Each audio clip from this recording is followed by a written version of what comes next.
I am Hannah Allen, 28 years old, and my own mother and sister struck my name from the guest list of a family baby shower to make room for wealthy strangers. They mocked my handmade gift and pointed to the weathered tavern across the street, telling me a run-down eatery suited my aesthetic perfectly. I smiled, told them I would do just that, and quietly walked away.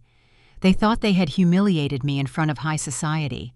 They had no idea that mere seconds later they would watch me unlock the private entrance of that exact tavern to meet with a regional bank manager holding the legal keys to their impending ruin. Before I continue this story, let me know your age and where you are watching from in the comments below. Welcome back to Ariana Revenger. Hit like and subscribe if you have ever been publicly excluded to impress people who do not matter. The midday Idaho sun reflected off the sheer glass facade of the Azure, a brand-new restaurant jutting out over the pristine waters of Coeur d'Alene Lake. The building was a monument to new money constructed with imported marble and polished steel. It stood in stark contrast to the rugged pine-covered mountains surrounding the Panhandle. I walked through the heavy front doors, holding a hand-stitched baby quilt I had spent 3 months carefully crafting. The lobby buzzed with the ambient chatter of wealthy women wearing designer silk dresses and expensive heels, sipping champagne from crystal flutes. I stepped up to the mahogany hostess stand. The young woman behind the podium looked down at her leather-bound registry, and her polite customer service smile faltered. She tapped a manicured fingernail against the page and murmured an apology, stating that my sister had specifically requested my name be removed from the entry list. Before I could ask for a clarification, a sharp voice cut through the lobby noise. I turned to see my older sister Sarah approaching. She wore a tailored maternity dress that cost a small fortune. Our mother Diane flanked her side, clutching a beaded handbag. "You actually brought that thing here," Sarah said, inspecting the rustic fabric of the quilt with visible distaste. I kept my posture straight and told her I brought a gift for my niece. Sarah sighed, shifting her weight. She explained that her husband Greg had important Texas real estate investors sitting in the private dining room. She claimed they needed my seat to accommodate a key developer who flew in just for the weekend. "Besides, your whole thrift store lumberjack look does not exactly blend with the Sun Valley elegance we are going for today," Sarah added, waving a hand in front of her face. "And I already have a headache from whatever foul plumbing smell is leaking out of the venue bathrooms.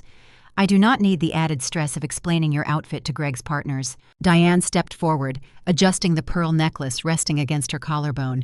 "Your sister is right, Hannah," she said, her chin raised. "This event requires a certain caliber of presentation. You always insist on wearing those scuffed boots." Sarah pointed a rigid finger toward the expansive floor-to-ceiling windows overlooking the main street. Across the asphalt sat the Rusty Elk, an 80-year-old tavern built from dark local riverstone and heavy timber. It had weathered decades of brutal northern winters, standing stoic and unbothered by the shifting trends of the resort town. "Why do not you try that rundown eatery instead?" Sarah sneered, a cruel smile playing on her lips. "They probably serve whatever it is you eat." "That place suits you perfectly," Diane chimed in, offering a patronizing nod. I looked at the two women I had known my entire life. I felt the familiar sting of rejection burn in my chest. My mother was choosing a fraudulent aesthetic over her own daughter. My sister was treating me like a disposable prop. I did not raise my voice. I did not demand a seat at a table where I was viewed as a liability. I simply tightened my grip on the handmade quilt and swallowed the hurt. "I will do that," I replied, my voice steady. I turned my back on them and walked out the glass doors. The crisp mountain air hit my face, clearing the cloying scent of their expensive perfume. I crossed the street, my boots crunching against the gravel shoulder. Through the sheer windows of the Azure, I could see Sarah and Diane watching me. They wore matching expressions of haughty satisfaction, expecting me to slink away in defeat and hide in a dark booth. They watched me approach the stone facade of the tavern. I did not walk toward the main customer entrance. I bypassed the front patio and stepped up to a heavy oak door marked private. I reached into my purse, retrieved a brass master key, and slid it into the deadbolt. The lock clicked open. As I pushed the door wide, a man in a tailored suit stepped into the threshold to greet me. He was the regional manager of the largest commercial bank in the state. He shook my hand warmly, ushering me inside the property I owned. Across the street, the smug satisfaction drained from my sister's face, replacing her arrogance with a sudden creeping confusion. The heavy glass doors of the Azure glided shut behind me, cutting off the ambient hum of clinking crystal and superficial chatter. I stepped out onto the pristine concrete walkway, taking a long breath of the crisp Idaho air. The sharp scent of pine needles and cold, deep water rolling off Coeur d'Alene Lake instantly cleared the cloying aroma of my mother's expensive perfume from my lungs. The midday sun reflected off the sheer modern windows of the newly constructed restaurant, casting bright, harsh glares across the asphalt. Greg had designed the building to be a towering monument to new money, an imported aesthetic of sleek steel and polished marble that felt jarringly out of place against the rugged, timbered mountains of the Panhandle. I stood on the curb, gripping the hand-stitched baby quilt I had spent the last 3 months carefully piecing together. The fabric was soft flannel featuring a patchwork design of rustic evergreen trees and sleeping brown bears. I crafted it during the quiet hours after my shifts, running digital marketing campaigns, pouring my anticipation for my new niece into every seam. Sarah took one look at the handmade gift and dismissed it as a thrift store prop unfit for the wealthy Texas real estate investors she was desperate to impress. My mother stood right beside her, adjusting her pearl necklace and nodding in agreement. Diane told me the rundown tavern across the street suited my aesthetic perfectly. I did not scream or demand a scene in the lobby. I did not beg for a seat at a table where my presence was treated as a liability. I simply walked away, carrying the weight of their rejection across the 2-lane road.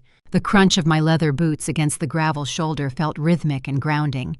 I looked up at the building Diane had so casually insulted. The Rusty Elk was not a fragile glass box waiting to be shattered by the first heavy snowfall. It was an 80-year-old institution built by local hands using dark riverstone and thick, untreated timber. It had weathered decades of brutal northern winter's economic recessions and the shifting trends of the resort town. It stood stoic and unbothered, a testament to frontier resilience. I bypassed the main customer patio, where a few early patrons were already gathering to drink local amber ale and watch the lake. Instead, I walked down a narrow paved walkway leading to the private owner's entrance at the side of the building. I reached into my leather purse, retrieved a heavy brass master key, and slid it into the deadbolt. The lock engaged with a solid, reassuring click. I pushed the thick oak door open, stepping into the dim, cool entryway of the tavern. The atmosphere inside was a sanctuary. The air carried the rich, familiar scents of seasoned firewood-aged leather and the faint, mouth-watering aroma of Snake River salmon curing in the back kitchen. A man in a tailored charcoal suit stood waiting in the small vestibule. David Caldwell, the regional director of the State Commercial Bank, looked distinctly out of place, surrounded by vintage logging photographs and rustic timber walls. He held a slim leather briefcase tight against his side, his posture rigid and professional. "Thank you for meeting me on a Saturday, Hannah," he said, his voice low and measured. I offered a polite nod, stepping past him to set the rejected baby quilt down on a reclaimed woodside table. The soft flannel folded into a neat square, looking far more at home here than it ever would have inside the sterile private dining room of the Azure. Before I led David into the main office, I turned around and looked out the small leaded glass window set into the heavy oak door across the street. The scene unfolding in the lobby of the luxury restaurant was a picture of pure cinematic irony. Sarah and Diane had moved close to the expansive floor-to-ceiling windows, pressing their hands against the glass. They were staring directly at the side entrance of the tavern. Even from this distance, I could read the exact moment their smug satisfaction evaporated. They expected me to slink into the front doors of the tavern and hide in a dark booth, drowning my humiliation in a cheap lunch. Instead, they watched me bypass the public entrance, unlock a restricted security door with my own key, and receive a respectful greeting from a prominent banking executive. The haughty arrogance on my sister's face melted away, replaced by a sudden creeping confusion. Diane gripped the strap of her beaded handbag, staring at the Riverstone building as if it had just materialized out of thin air. They were processing the visual data and realizing a harsh truth. I was not a stray patron seeking refuge in a dive bar.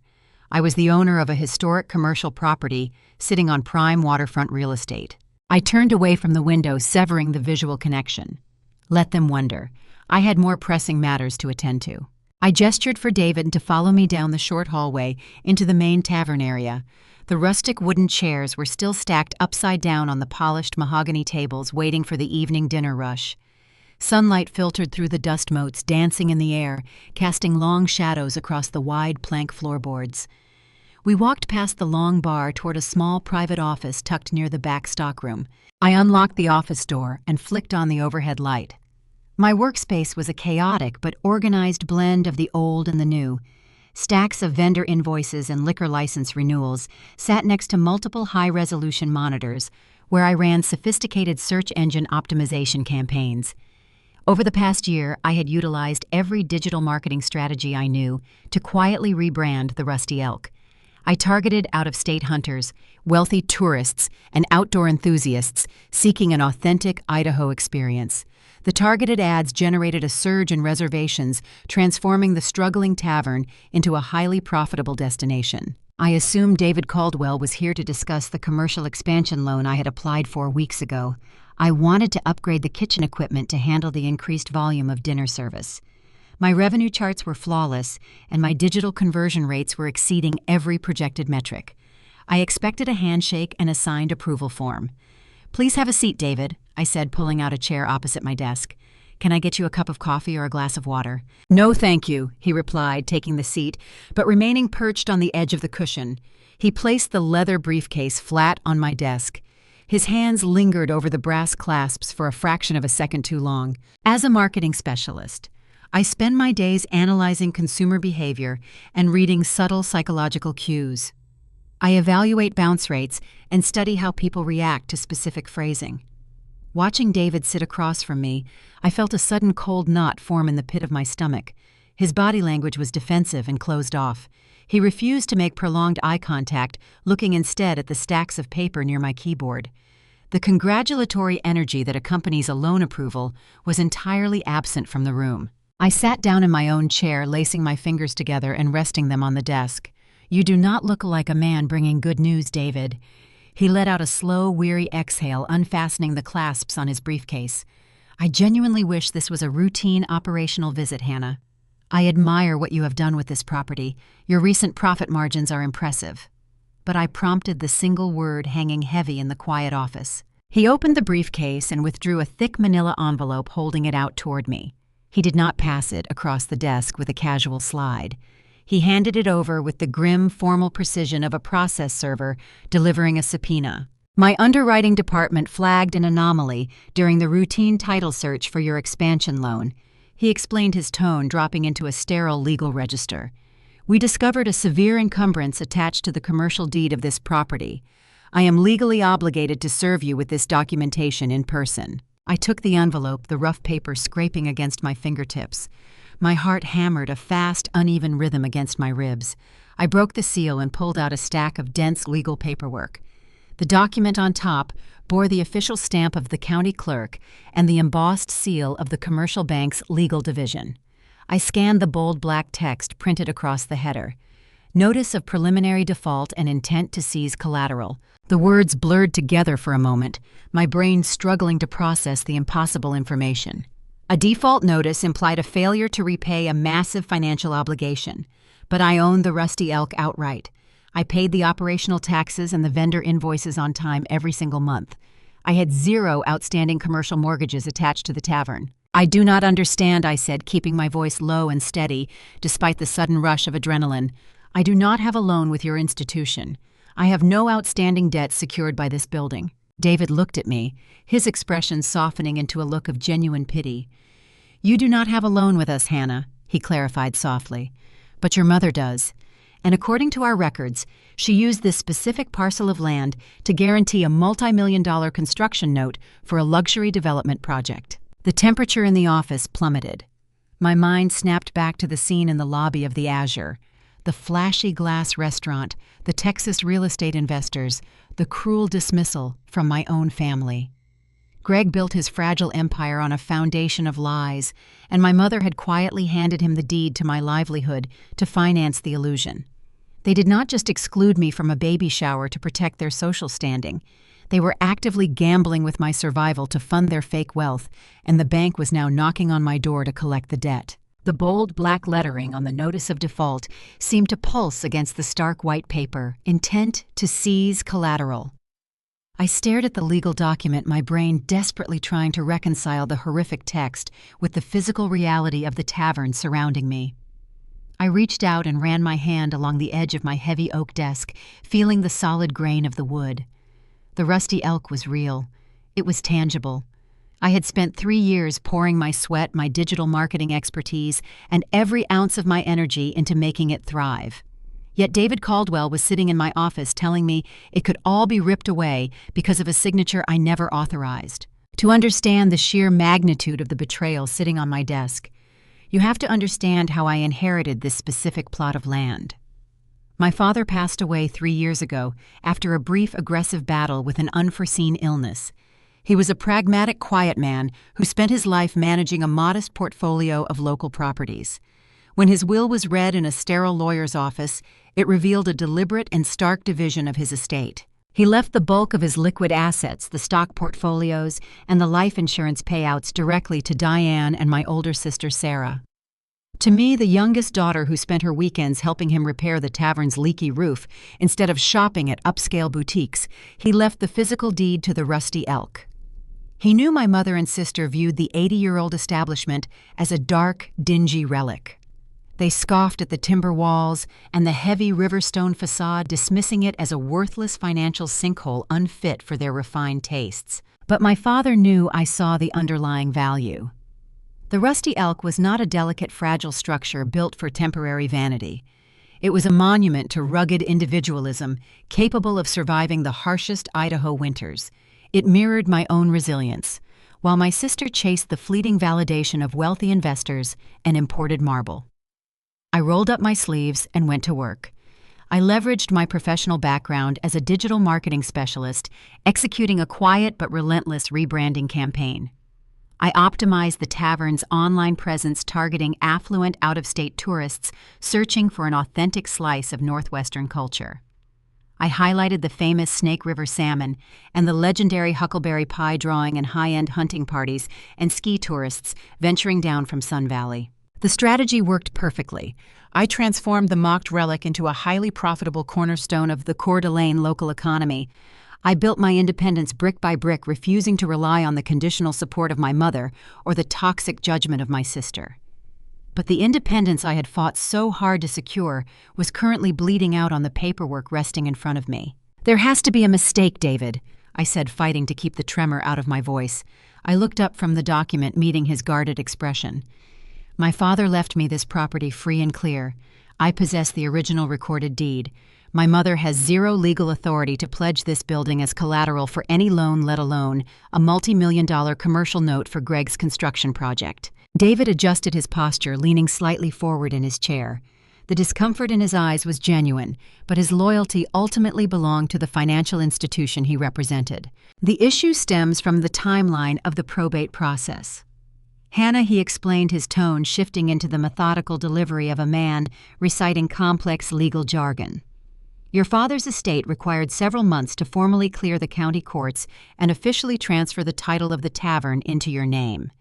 During that interim period, your mother acted as the primary executor of the estate. The bank records indicate that Diane utilized a broad power of attorney granted during that specific administrative window to cross-collateralize this parcel of land." He paused, pointing a pen toward the second page of the document. "She pledged the equity of the Rusty Elk to secure the initial seed funding for Greg's waterfront development across the street.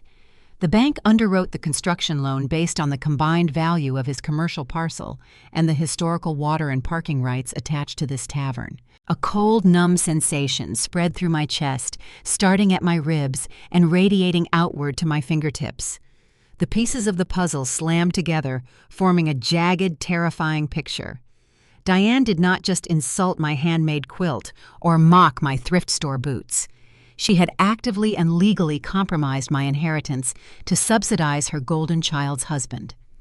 While I was grieving my father and scrubbing the floors of the tavern trying to keep the business afloat, my own mother was sitting in a bank office signing away my future to buy Sarah a luxury lifestyle. "Why am I only finding out about this now?"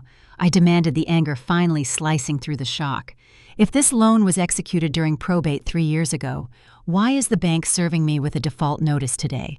Why did no one flag the title transfer when the deed officially moved into my name? David sighed, rubbing the bridge of his nose. Because Greg has managed to keep the loan current up until a few weeks ago. The commercial lending division does not typically audit a performing asset unless a red flag is triggered. Greg missed a critical balloon payment last month. The grace period expired yesterday.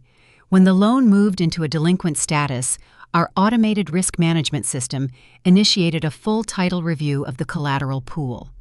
The auditors discovered that the current legal owner of the tavern does not match the original guarantor of the loan. He looked at me, his expression grim.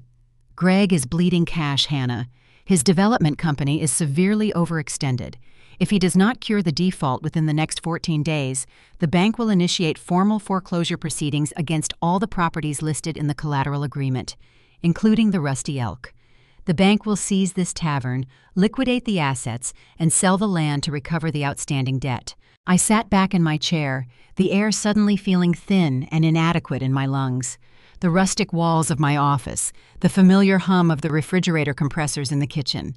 The very foundation of my independence felt as though it was dissolving into sand. The magnitude of the betrayal was paralyzing.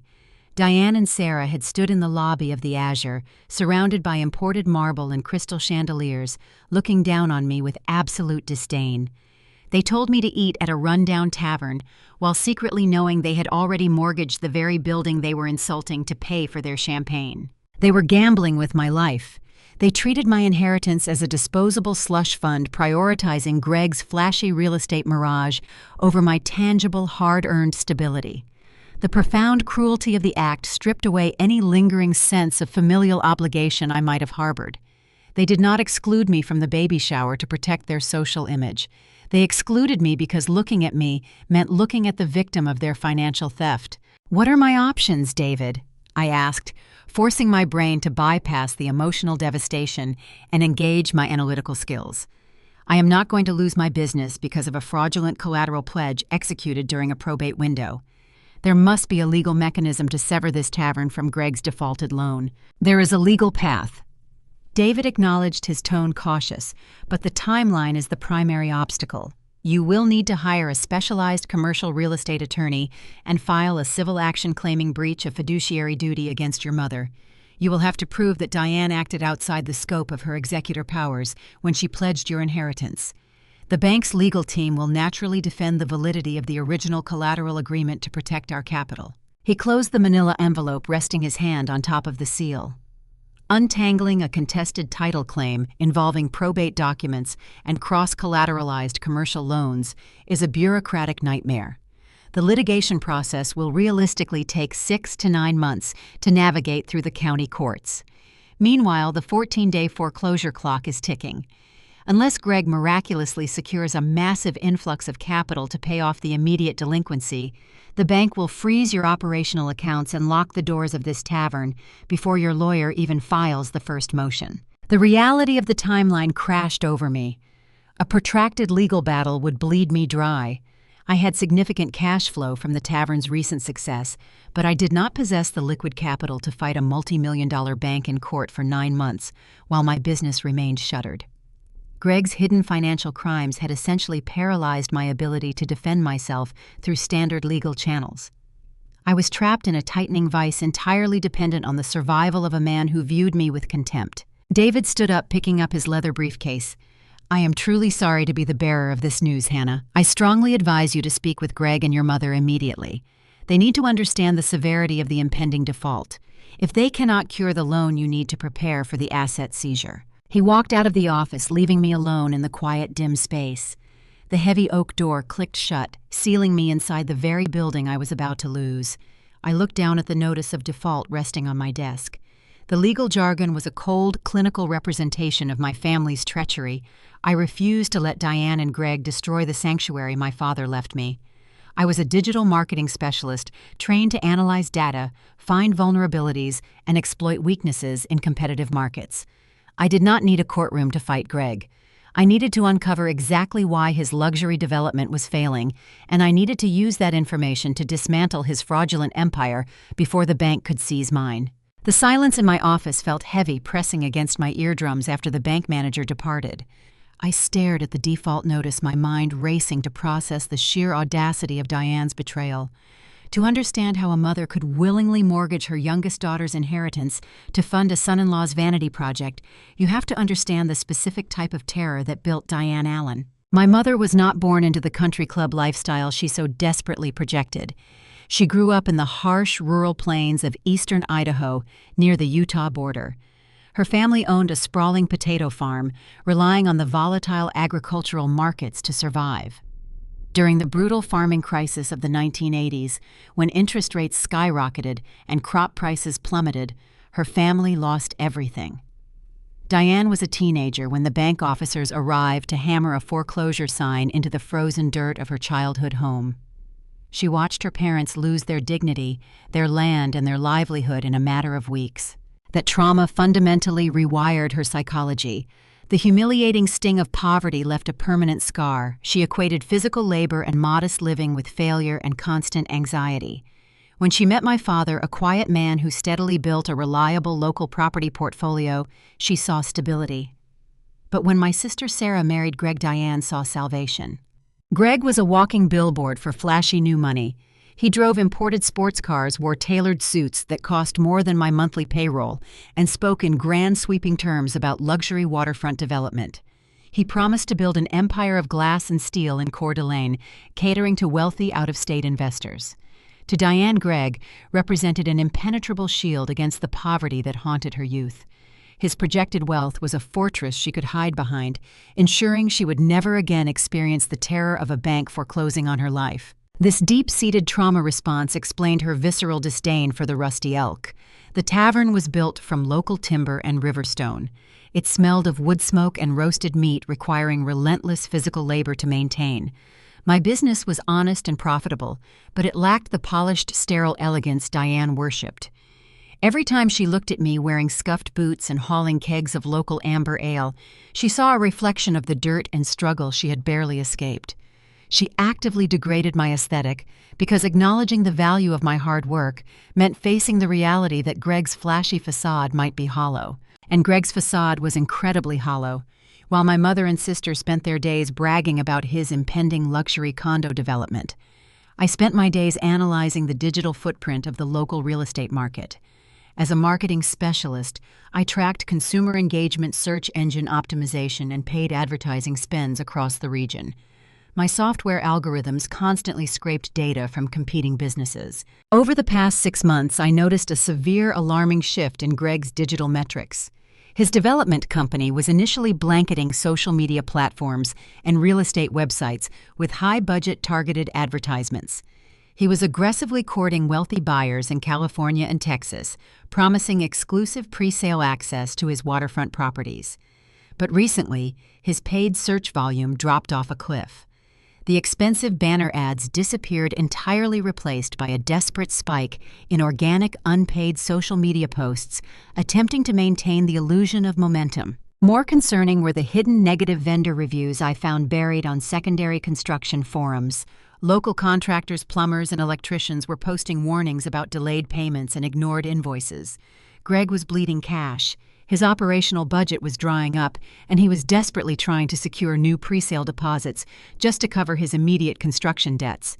He was essentially running a high-stakes shell game, robbing Peter to pay Paul, while projecting an image of unlimited liquidity. The realization that Diane sacrificed my stable, profitable business to subsidize Greg's failing mirage ignited a cold, focused anger in my chest. She was so blinded by her fear of poverty that she willingly destroyed her own daughter to protect a man who was actively driving them toward the exact financial ruin she dreaded. I picked up the notice of default, sliding it into a secure file folder and locking it inside the bottom drawer of my desk. I could not afford to confront them without a bulletproof strategy. Screaming at Diane in the lobby of the Azure would accomplish nothing. Greg was a master manipulator accustomed to talking his way out of tight corners. If I simply accused him of fraud, he would spin a narrative blaming the banks or the construction delays, gaslighting my mother into believing I was the jealous, irrational sister trying to ruin the baby shower. I needed undeniable leverage. I needed to uncover the specific foundational flaw that was causing Greg's development to hemorrhage money. If his primary construction loan was in default, it meant the bank had halted the dispersal of funds. The bank would only freeze a commercial credit line if Greg violated a critical covenant of the loan agreement or failed to secure the necessary municipal permits to finalize the build. I powered up my primary workstation, launching a secure browser window.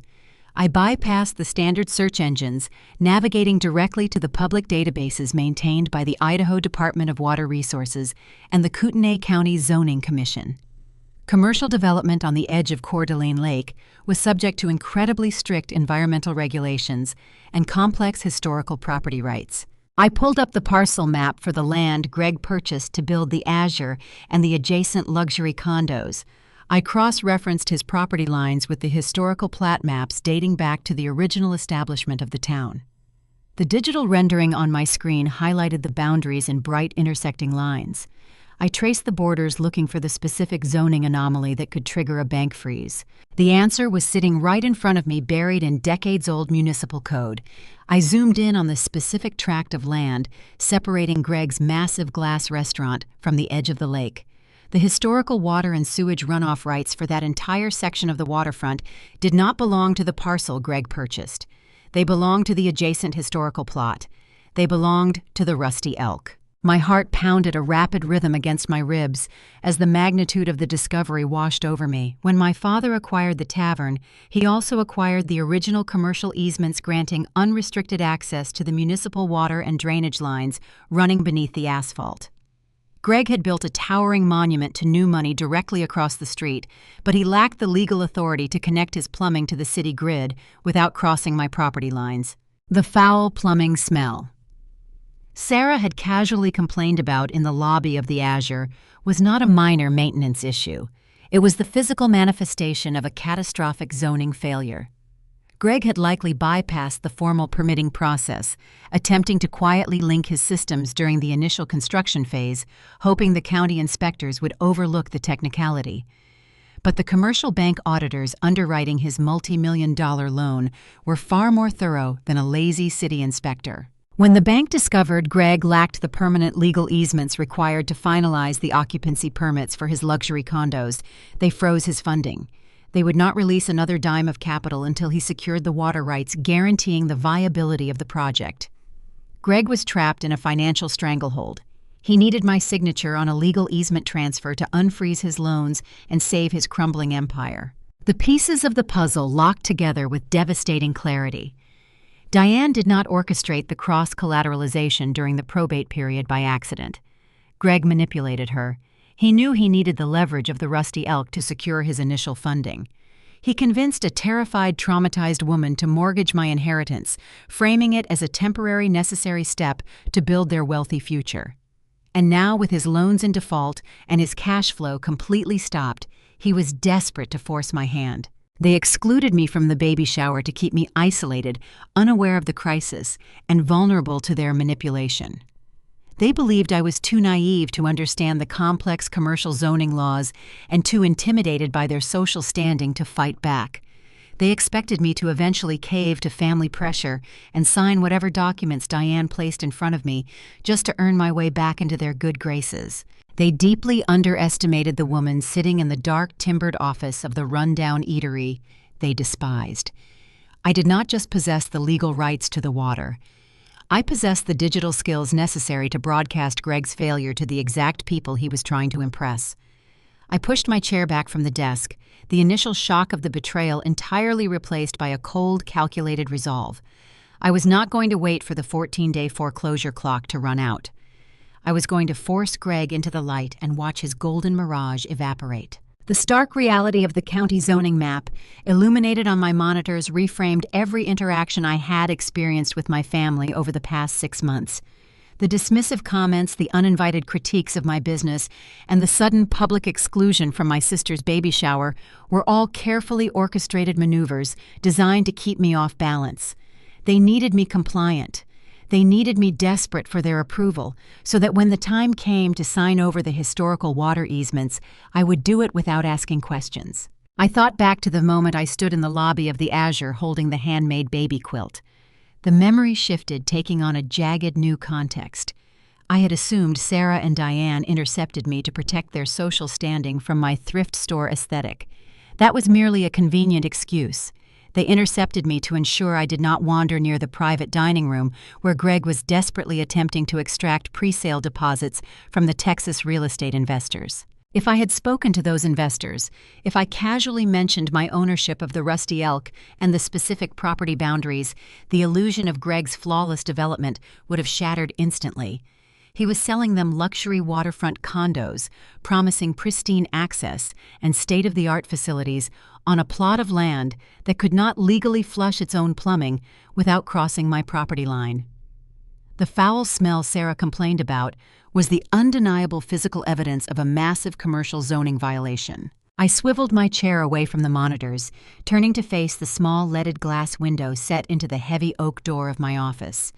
Through the glass, I could see the sun reflecting off the sheer facade of the restaurant across the street. The power dynamic had shifted so violently my head spun. I was no longer the discarded younger sister managing a rustic relic. I was the absolute bottleneck to a multi-million-dollar real estate development. To fully grasp the panic currently paralyzing my sister, you have to understand the specific role David Caldwell played in the local financial ecosystem. He was not a standard branch manager handling routine checking accounts and small business lines of credit. He was the regional director of commercial lending. He personally oversaw the underwriting and risk management for massive construction portfolios across the Idaho Panhandle. When David stepped out of his sleek sedan and walked through the private entrance of my tavern, he was acting in his official capacity, executing a notice of default. But to anyone watching from the expansive floor-to-ceiling windows of the Azure, his presence signaled something far more terrifying. I pictured the scene unfolding across the asphalt. Sarah stood near the glass, her hands resting on her pregnant stomach, watching the very man who held the financial leash on her husband's failing empire walk into the building she had just publicly mocked. She recognized David immediately. Greg undoubtedly spent months dropping David's name at dinner parties, bragging about his close relationship with the senior banking executives. In that precise moment, Sarah realized two devastating truths simultaneously. First, she recognized that the bank was actively mobilizing against the collateral pool attached to Greg's delinquent loans. The grace periods were over, and the executives were personally delivering the consequences. Second, and far more significantly, she realized the specific geographical location of the meeting. David was not standing in the lobby of the Azure demanding a meeting with Greg. He was standing inside the Rusty Elk, shaking hands with the sister she had just banished. Sarah knew Greg lacked the historical water and parking easements. She knew his entire luxury development was legally paralyzed until he secured my signature. Watching the senior commercial lender bypass her husband's glittering monument to meet privately with me in the rundown eatery was the visual confirmation of her worst nightmare. She understood instantly that I held the physical and legal keys capable of either saving or entirely dismantling her husband's crumbling empire. The smug satisfaction she wore when she told me my name was struck from the guest list evaporated. The arrogant sneer vanished, replaced by a sudden suffocating terror. She was throwing a lavish baby shower funded by empty promises in a building that could not legally operate, staring across the street at the exact woman who controlled her fate. The realization must have hit Diane a few seconds later. My mother, clutching her beaded handbag next to Sarah, would have recognized the dire implications of David's arrival. She knew exactly what she had done during the probate period when she secretly pledged my inheritance as collateral. Seeing the bank manager enter my tavern meant the secret was out. The fraudulent cross-collateralization was exposed. The protective shield she believed Greg's wealth provided was actively dissolving, leaving her exposed to the very financial ruin she had sacrificed my future to avoid. They were trapped behind the expensive glass, staring at the timbered walls of the tavern they despised, completely powerless to intervene. They could not storm across the street and interrupt a meeting with the regional bank director without causing a massive public scene and alerting the wealthy Texas investors to the crisis. They were forced to stand there maintaining polite smiles for their high society guests while quietly suffocating under the weight of their own deception. I stood up from my desk, the adrenaline surging through my system, replacing the initial shock of the betrayal with a cold, hyper-focused energy. I had the county zoning maps, the historical deed proving my ownership of the easements, and the notice of default outlining the exact parameters of the bank's impending asset seizure. I possessed all the structural data required to defend my business.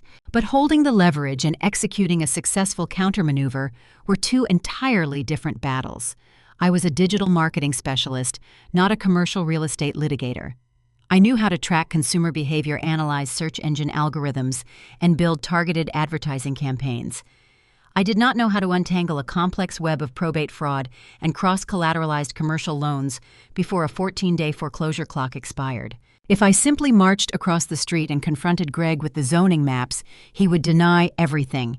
He would deploy his expensive legal team to bury me in injunctions and delay tactics until the bank froze my operational accounts and shuttered the Rusty Elk. He had the resources to wage a protracted war of attrition, and I did not. I needed to move the battlefield out of the courtroom and into the digital arena where I controlled the terrain. I reached into my desk drawer and pulled out a thick, spiraled notebook where I mapped out the marketing strategies for the tavern. I flipped to a blank page, grabbing a pen. I needed to map out Greg's digital footprint.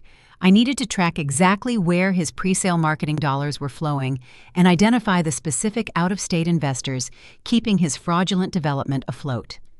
If I could expose his lack of legal water rights directly to the people funding his project, the entire financial structure would collapse instantly, triggering an automatic default that would force the bank to sever my property from his ruined portfolio to protect their own capital. A sudden sharp knock on the heavy oak door of my office shattered the quiet concentration of the room. I jumped, my pen skidding across the notebook paper. I had locked the exterior entrance after David left. The only people in the building were my prep cooks working in the kitchen at the far end of the tavern. I walked over to the door, the heavy timber muffling the sounds from the main dining floor. I turned the deadbolt and pulled the door open. Standing in the dim hallway, illuminated only by the faint light filtering through the leaded glass window, was my mother. Diane looked nothing like the polished, arrogant woman who had stood in the lobby of the Azure an hour ago. Her pearl necklace sat slightly askew, and the confident posture she usually projected was entirely gone. She looked frantic, her eyes darting nervously toward the main tavern entrance, as if she expected the bank manager to reappear. "Hannah," she breathed, her voice trembling slightly. "We need to talk right now, please." I stared at her, the sheer audacity of her presence sending a fresh wave of cold anger through my chest. She had just publicly humiliated me, mocking my gift and banishing me from my sister's celebration. Now she was standing in the hallway of the business she had secretly mortgaged, demanding my attention. I crossed my arms, keeping the office door partially closed to block her view of the zoning maps glowing on my monitors. "You made it very clear my presence was not required today, Diane," I replied, keeping my tone flat and unyielding. "The Sun Valley Elegance is across the street. You are currently standing in a rundown eatery. What could we possibly have to discuss?" She flinched, the words hitting their mark, but her desperation quickly overrode her embarrassment. She reached out, gripping the edge of the doorframe, her knuckles turning white. "This is not about this baby shower. Hannah," she whispered, her voice dropping into a frantic, pleading register. "I know David Caldwell was just here. I know what the bank is threatening to do. You have to listen to me. Greg is under immense temporary pressure, and he just needs a little bit of flexibility to finalize the investor contracts. If you do not sign the easement transfers today, we are all going to lose everything. You have to save this family." I stood in the doorway of my office, blocking my mother from entering the room. Her frantic demand hung in the dim hallway, a stunning display of desperate manipulation. She wanted me to sign away the historical easements, severing the legal rights that protected my property to save the very man who was actively pushing us all toward bankruptcy. I looked at her trembling hands gripping the doorframe. The pearl necklace, the tailored dress, the carefully curated aesthetic of a wealthy matriarch. It was all a fragile costume. Beneath the expensive fabric, she was just a terrified woman clinging to a sinking ship. "I am not signing anything, Diane," I said, my voice low and resolute. "I am not transferring the water rights, and I am certainly not subsidizing Greg's fraudulent development. The bank served me with a notice of default today. I know exactly what you did during the probate period. You mortgaged my inheritance to fund his mirage, and now you expect me to hand over the easements to keep the lie alive. I will not do it." She stared at me, her eyes wide with shock. She had expected compliance. She had expected the quiet, compliant daughter who always absorbed the insults and smoothed over the family tension. When she realized I held the default notice and understood the full scope of the betrayal, the remaining color drained from her face. "Hannah, please, you do not understand the pressure he is under," she pleaded, her voice cracking. "The investors just need to see the finalized permits. If you sign the transfers, the bank will release the next tranche of funding and the default goes away. We will be fine. You are destroying your sister's future over a patch of dirt." "I am protecting my future," I corrected her firmly. "I am not the one who lied to the bank, Diane. You and Greg orchestrated this crisis. You can walk back across the street and explain to those wealthy investors why the building they are standing in cannot legally operate. My tavern is not your collateral anymore." I stepped back and pushed the heavy oak door shut, the solid wood clicking firmly into the frame. I engaged the deadbolt, severing the physical connection between us. I stood in the quiet office, listening to her muffled footsteps retreat down the hallway until the heavy exterior door slammed shut. I was alone again. I held the leverage. I possessed the legal and digital tools necessary to dismantle Greg's empire and secure my independence. I had successfully established a hard boundary, refusing to capitulate to her emotional extortion. By every logical metric, I should have felt a triumphant surge of vindication. Instead, the adrenaline that had fueled my confrontation abruptly vanished, leaving a hollow, agonizing void in my chest. My knees felt weak, the sudden absence of defensive energy making it difficult to stand. The walls of the office felt suffocatingly close. I needed to move. I needed a space where the ringing phones and the glowing monitors could not reach me. I unlocked the door and walked quickly down the back corridor, bypassing the bustling kitchen where the prep cooks were slicing fresh salmon. I pushed through the swinging metal doors and stepped into the main dry storage pantry. The air inside was cool and earthy, smelling strongly of dry soil and roasted malt. Floor-to-ceiling wire racks held massive industrial cans of crushed tomatoes and gallon jugs of olive oil. But the bulk of the room was dedicated to the cornerstone of our menu. Stacks of heavy burlap sacks filled with authentic Idaho russet potatoes lined the back wall, resting on sturdy wooden pallets. I walked to the furthest corner of the pantry, sliding down the cinder block wall until I hit the cold concrete floor. I pulled my knees to my chest, resting my forehead against my arms. I did not experience a quiet, cinematic moment of stoic reflection. The breakdown was messy, loud, and intensely visceral. I cried hard, my chest heaving with deep, ragged gasps that echoed in the small storage room. The tears burned my eyes, blurring the stacks of burlap and wire shelving. The profound, agonizing pain of the betrayal ripped through the professional armor I had so carefully constructed. Diane had not just made a poor financial decision. She had actively chosen a fraudulent, arrogant son-in-law over her own flesh and blood. She looked at the tavern I had poured my soul into rebuilding and deemed it disposable. She viewed my stability as an acceptable casualty if it meant preserving Sarah's luxurious illusion. The rejection was absolute, and it carved a deep, jagged wound right through the center of my heart. I sat on the cold floor, gripping the rough fabric of my jeans, my mind spiraling back to a memory I had spent 2 decades trying to bury. I was 7 years old, standing in the biting wind of an eastern Idaho winter. My small hand was wrapped tight inside Diane's trembling grip. We stood on the frozen dirt shoulder of a rural highway, watching 2 men in dark suits hammer a heavy wooden sign into the frozen earth at the end of our driveway. The word foreclosure was painted in bold red letters. Diane squeezed my hand so hard it ached, her body shaking with violent, silent sobs. She pulled me close, burying her face in my coat, and whispered a vow into the frigid air. "We will never be poor again, Hannah. I swear to you, I will never let them take our home again." The memory hit me with the force of a physical strike, entirely recontextualizing the woman who had just begged me for the easements.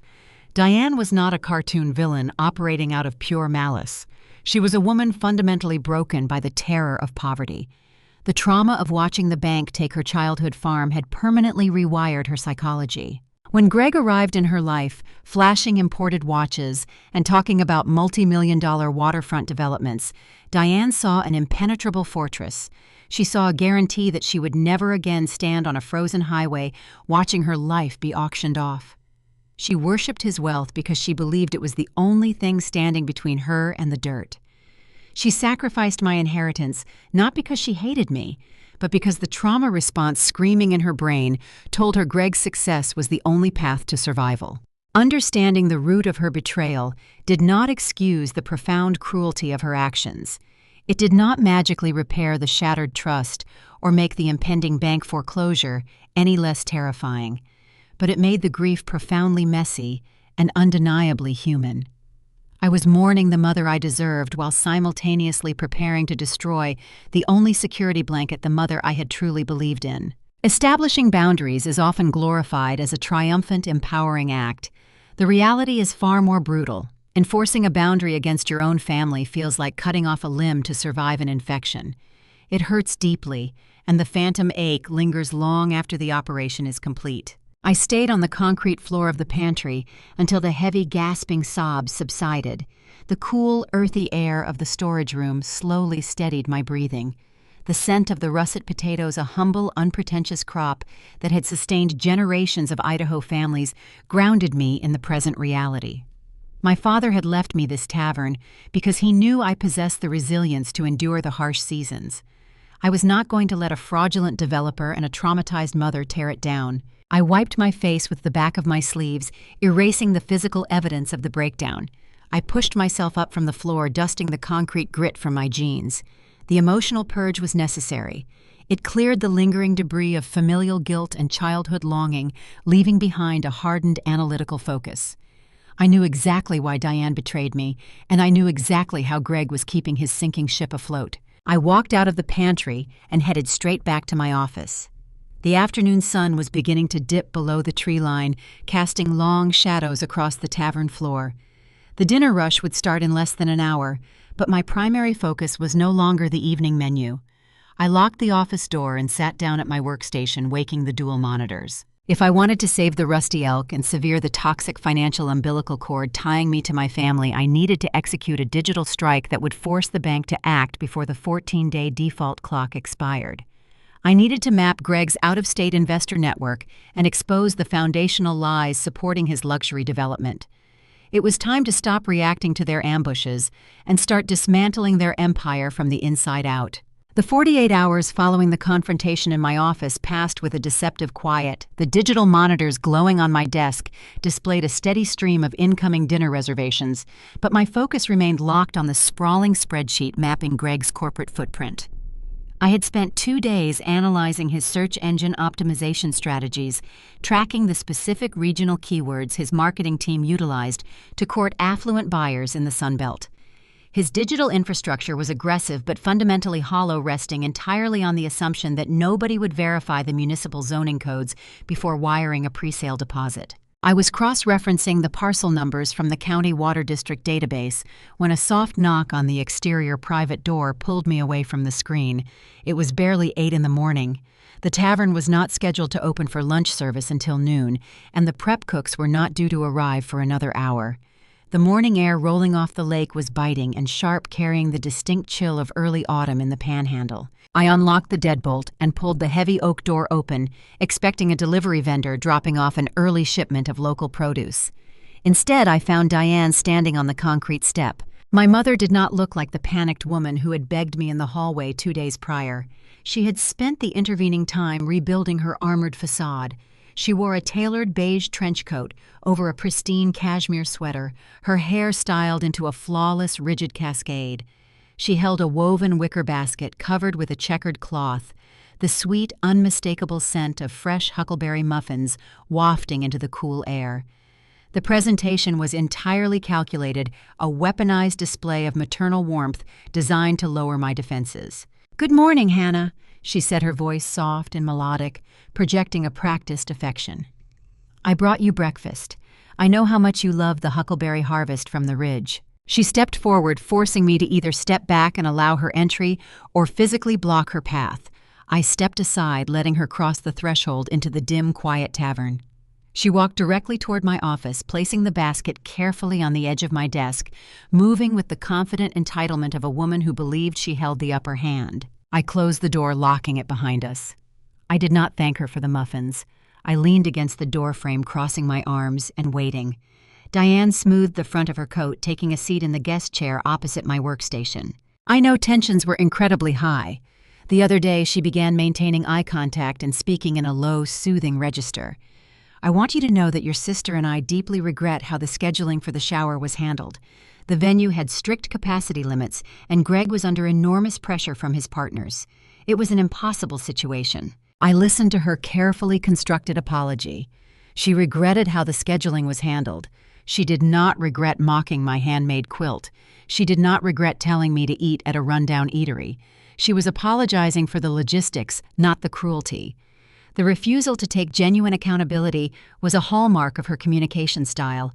She was framing the exclusion as a tragic, unavoidable circumstance rather than a deliberate choice. I understand you are upset about the bank notice. She continued, shifting smoothly past the hollow apology and arriving at her actual agenda. I want to explain why the cross-collateralization was necessary. When your father passed, the probate taxes were astronomical.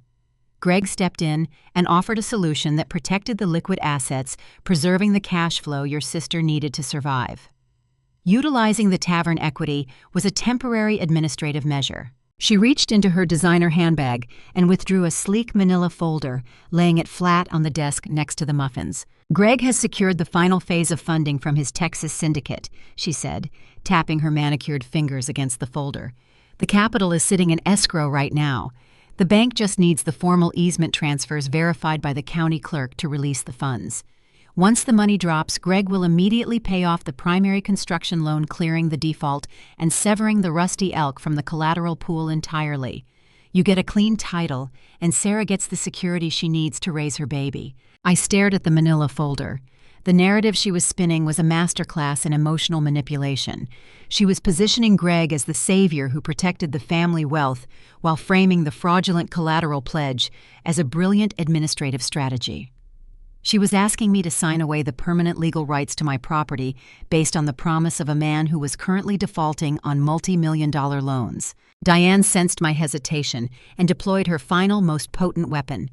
Her perfectly composed expression crumbled the facade, cracking to reveal genuine raw terror.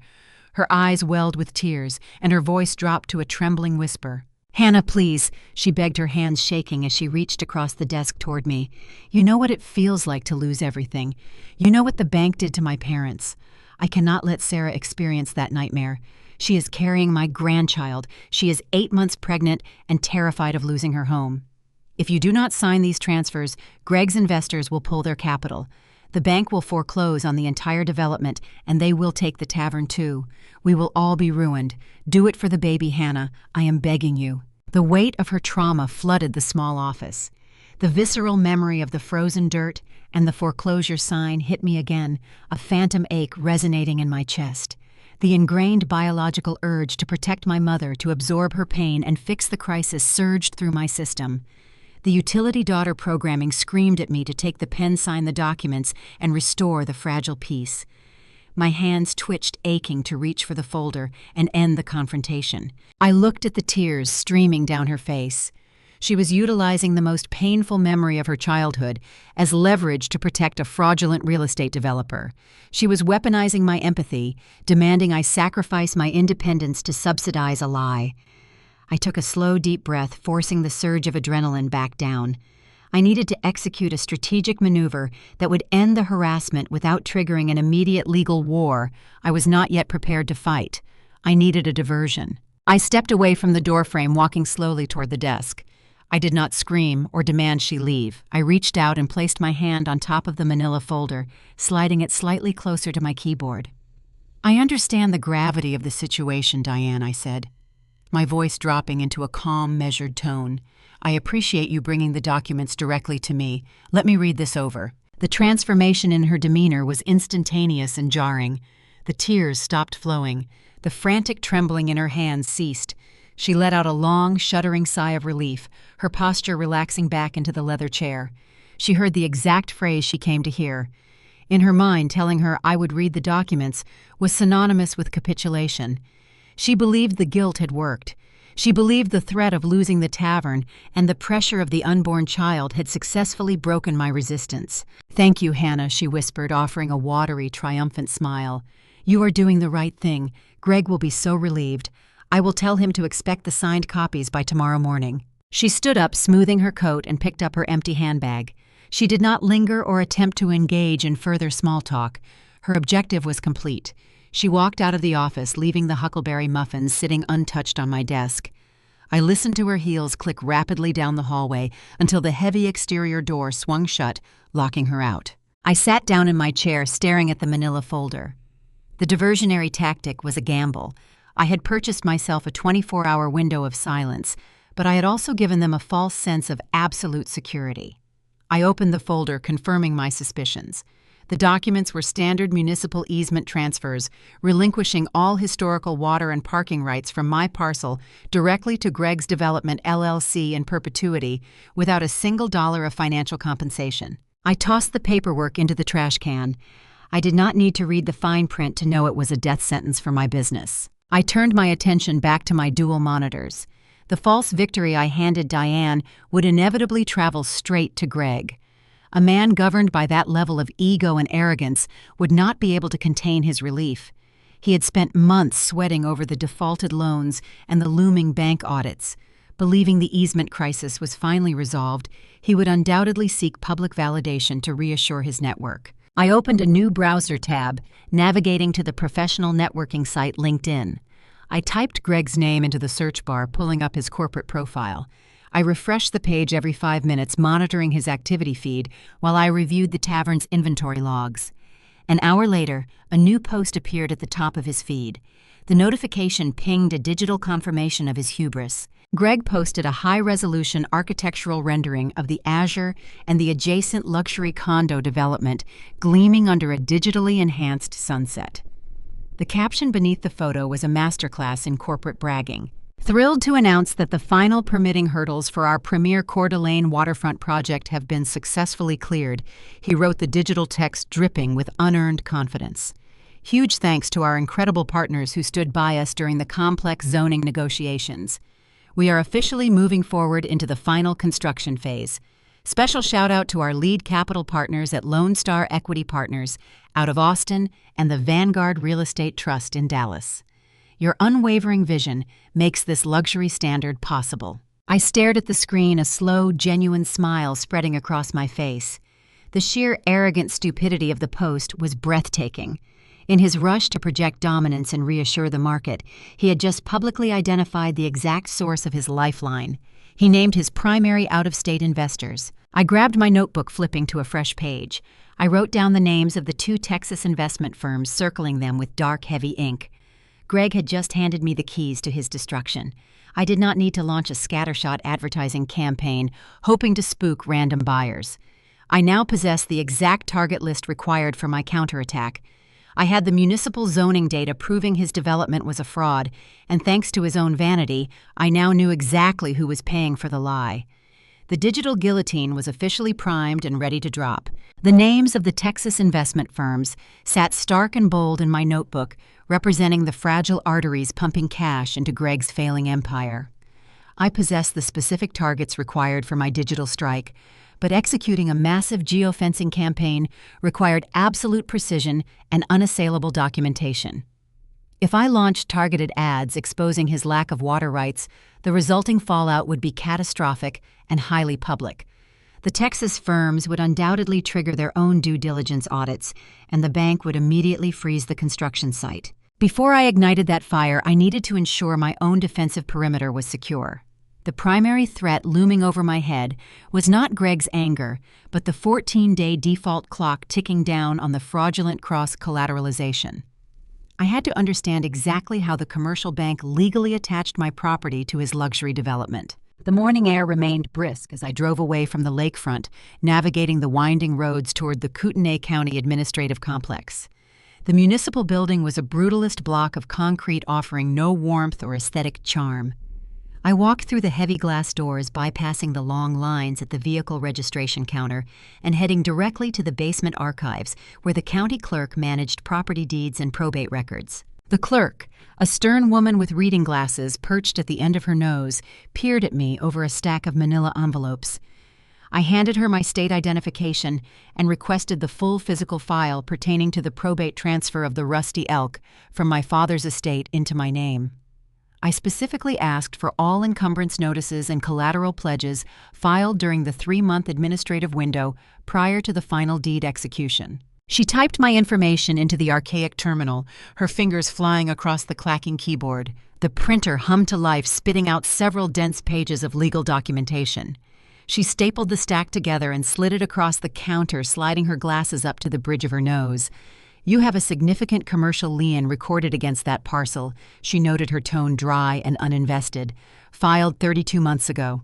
I took the paperwork, carrying it over to a scarred wooden table in the corner of the archive room. The fluorescent lights buzzed overhead, casting a harsh, sterile glare across the documents. I sat down, anticipating a crude forgery. I expected to find a poorly duplicated version of my signature hastily scrawled at the bottom of a collateral pledge.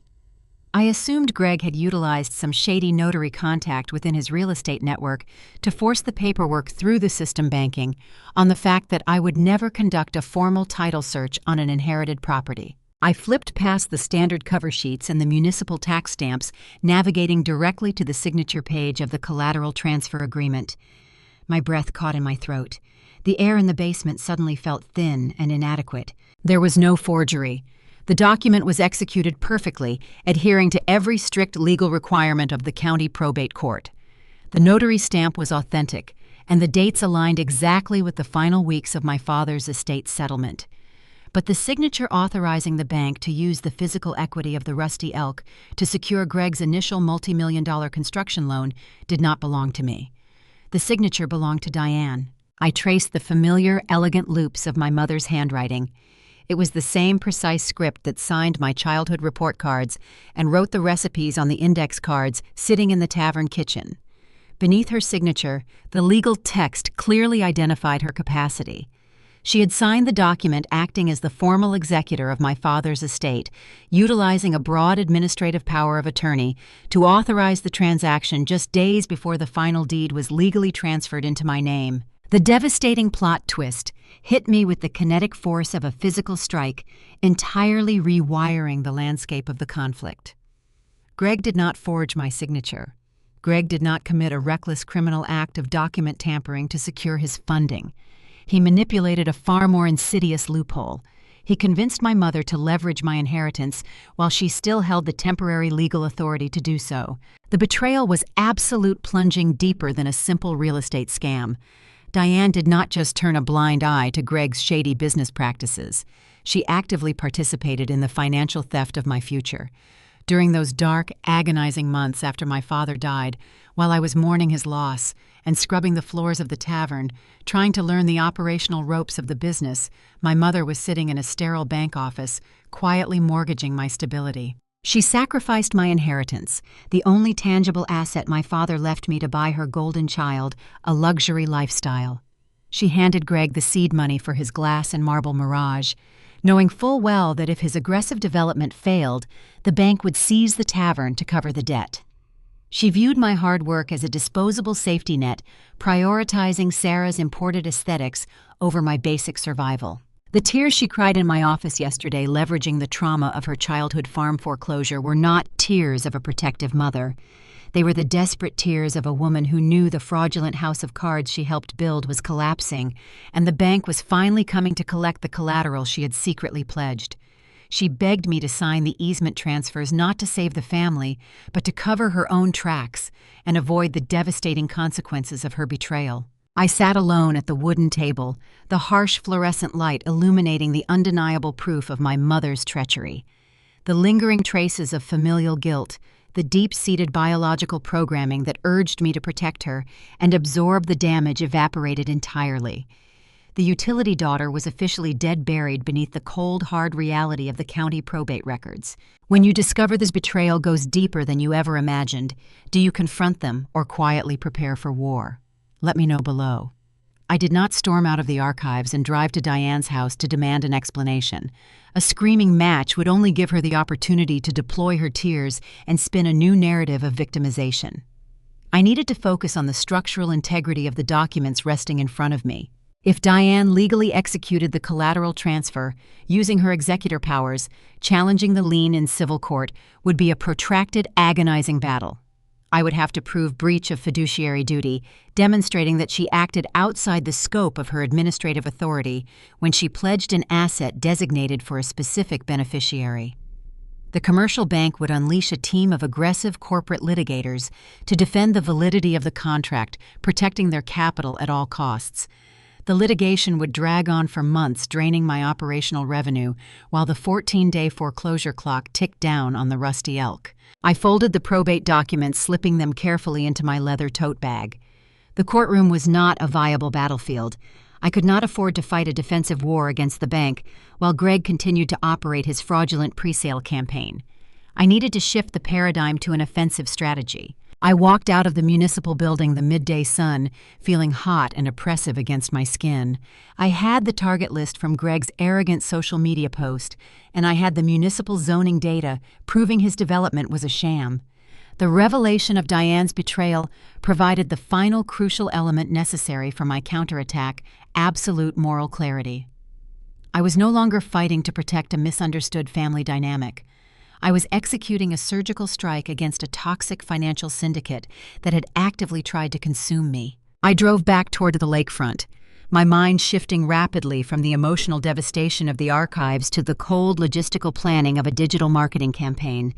To generate the capital required to finalize the legal maneuvers and weather the impending storm, I needed a massive influx of cash.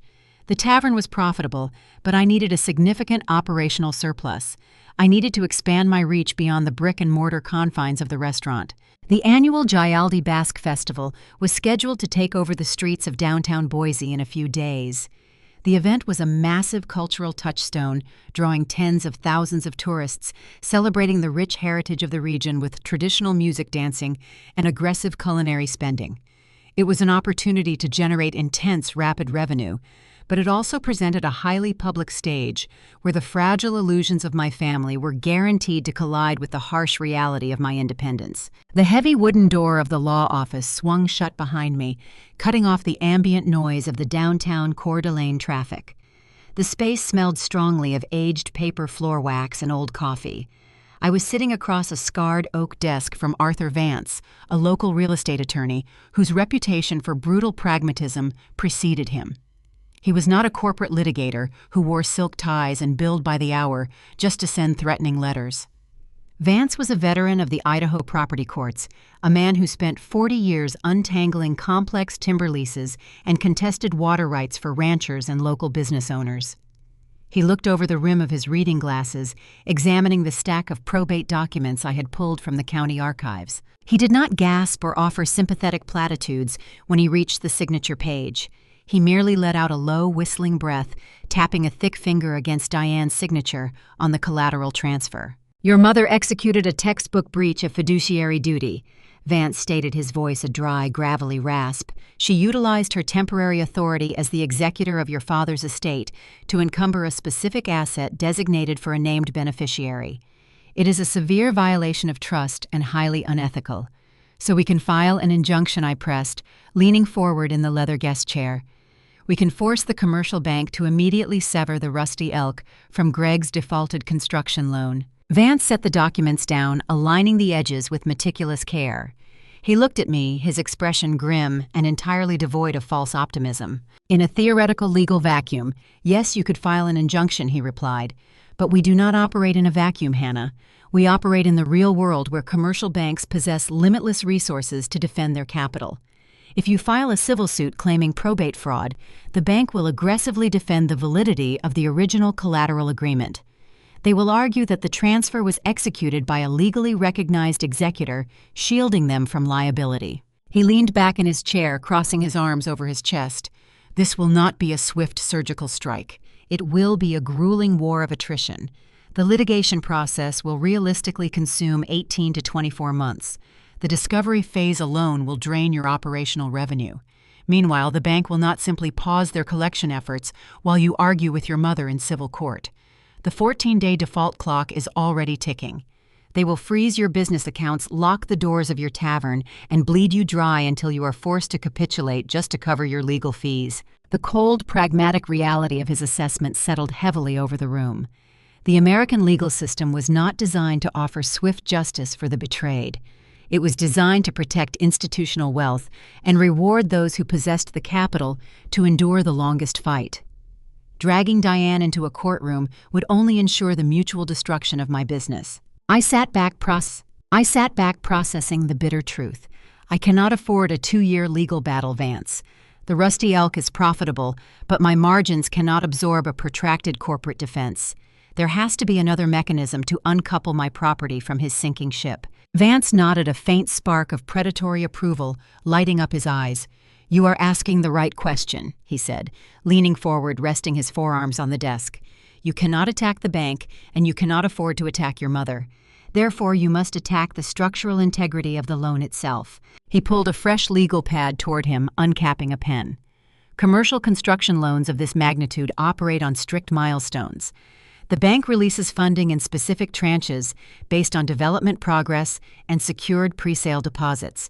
Greg is currently in default because he missed a balloon payment indicating his cash flow has stalled. Why is his cash flow stalled? Because he is bleeding money, trying to maintain the illusion of momentum, I answered, reciting the data I had pulled during my digital audit. His paid advertising spend plummeted. He is racking up negative reviews from local vendors for unpaid invoices. He is trying to bridge the gap by securing massive presale deposits from wealthy out-of-state investors. Vance tapped the pen against the legal pad. And what exactly is he promising these investors? He is promising them exclusive luxury waterfront condos with pristine private dock access and state-of-the-art facilities. I replied, the pieces of the puzzle aligning rapidly in my mind. He is marketing a premium lifestyle on the edge of the lake, but he cannot deliver that lifestyle. Vance countered, his voice dropping into a sharp, focused register. He cannot deliver because he does not possess the historical water and sewage runoff rights for that specific parcel. You possess those rights. Without your signature granting an easement, his luxury development cannot legally connect to the municipal grid. He cannot secure final occupancy permits. He is selling a fraudulent product. I looked at the attorney, the sheer brilliance of the strategy clicking into place. Greg's vulnerability was not the forged collateral. His vulnerability was the active, ongoing deception of his primary financial lifeline. If the Texas and California investment syndicates discover that Greg lacks the fundamental zoning rights to complete the project, they will instantly pull their presale funding, I said, the adrenaline surging back into my bloodstream. Exactly, Vance confirmed, pointing the pen at me. If the presale capital evaporates, Greg's funding pipeline collapses entirely. The commercial bank will not issue another extension on a loan backed by a fraudulent development. The automatic default will trigger a catastrophic asset seizure. The bank will move aggressively to liquidate Greg's holdings to recover their exposure. But what happens to the tavern? I asked, the crucial question hanging in the air. If the bank seizes his portfolio, my property is still listed in the collateral pool. When a commercial bank executes a massive portfolio seizure due to gross borrower fraud, they enter a rapid damage control phase. Vance explained, a grim smile playing on his lips. Bank auditors will descend on the accounts to minimize institutional liability. When they discover the collateral pledge on your tavern was executed during a contested probate window by an executor engaging in fiduciary breach, they will drop it like a radioactive stone. They will not risk a high-profile lawsuit over a relatively small asset when they are busy dismantling a multi-million-dollar development fraud. They will quietly dissolve the lien on the Rusty Elk to clear their own books and focus entirely on liquidating Greg's primary properties. I sat in the quiet office, the magnitude of the strategy washing over me. I did not need to hire expensive litigators or engage in screaming matches in the lobby of the county courthouse. I did not need to confront Diane and demand an apology she was incapable of giving. I simply needed to accelerate the inevitable collapse of Greg's fraudulent empire. I needed to bypass the bank and bypass my family communicating directly with the out-of-state investors funding the illusion. Greg had arrogantly handed me the exact target list when he posted his premature victory update on social media. I knew the names of the investment firms, and I possessed the municipal zoning data, proving his development was a sham. "Thank you, Vance," I said, standing up and gathering my documents. "You just saved me a fortune in legal fees." Vance stood, offering a firm handshake. "Just remember, Hannah, the moment you expose his fraud, the fallout will not be contained to a spreadsheet. When men like Greg lose their money and their prestige, they become desperate and highly unpredictable. Secure your perimeter before you pull the trigger." I walked out of the law office, the bright Idaho sun offering a stark contrast to the dark legal realities I had just navigated. Vance's warning echoed in my mind. Exposing Greg would unleash a chaotic, destructive wave that would undoubtedly crash over my mother and sister. But I had spent my entire life absorbing their collateral damage, and I was officially done functioning as their emotional and financial sandbag. To execute the digital strike effectively, I needed a war chest. Running a highly targeted, hyper-specific geofencing advertising campaign required significant immediate capital to dominate the digital ad auctions in Texas and California markets. The Rusty Elk generated steady revenue, but I needed a massive immediate influx of cash to fund the operation without dipping into my emergency reserves. The timing aligned perfectly with the upcoming Gyaldi Basque Festival in Boise. The massive cultural event drew tens of thousands of attendees, shutting down the city blocks for days of relentless celebration and aggressive culinary spending. I had secured a premium vendor booth months ago, intending to use the event as a standard branding exercise for the tavern. Now the festival was no longer just a marketing opportunity. It was the primary funding mechanism for my counterattack. I had to drive south to the state capital, manage a high-volume catering operation, and generate enough cash to fuel the digital destruction of Greg's empire, all while navigating the inevitable social collisions that such a public event guaranteed. The relentless heat of the commercial grill radiated upward, stinging my forearms and mixing with the heavy, suffocating humidity of a Boise afternoon. The Gyaldi Basque Festival had transformed the downtown blocks into a vibrant, chaotic sea of humanity. Tens of thousands of people packed the streets, celebrating a cultural heritage defined by resilience and survival. The air was thick with the scent of roasted garlic, rendering fat, and the sharp tang of cheap beer.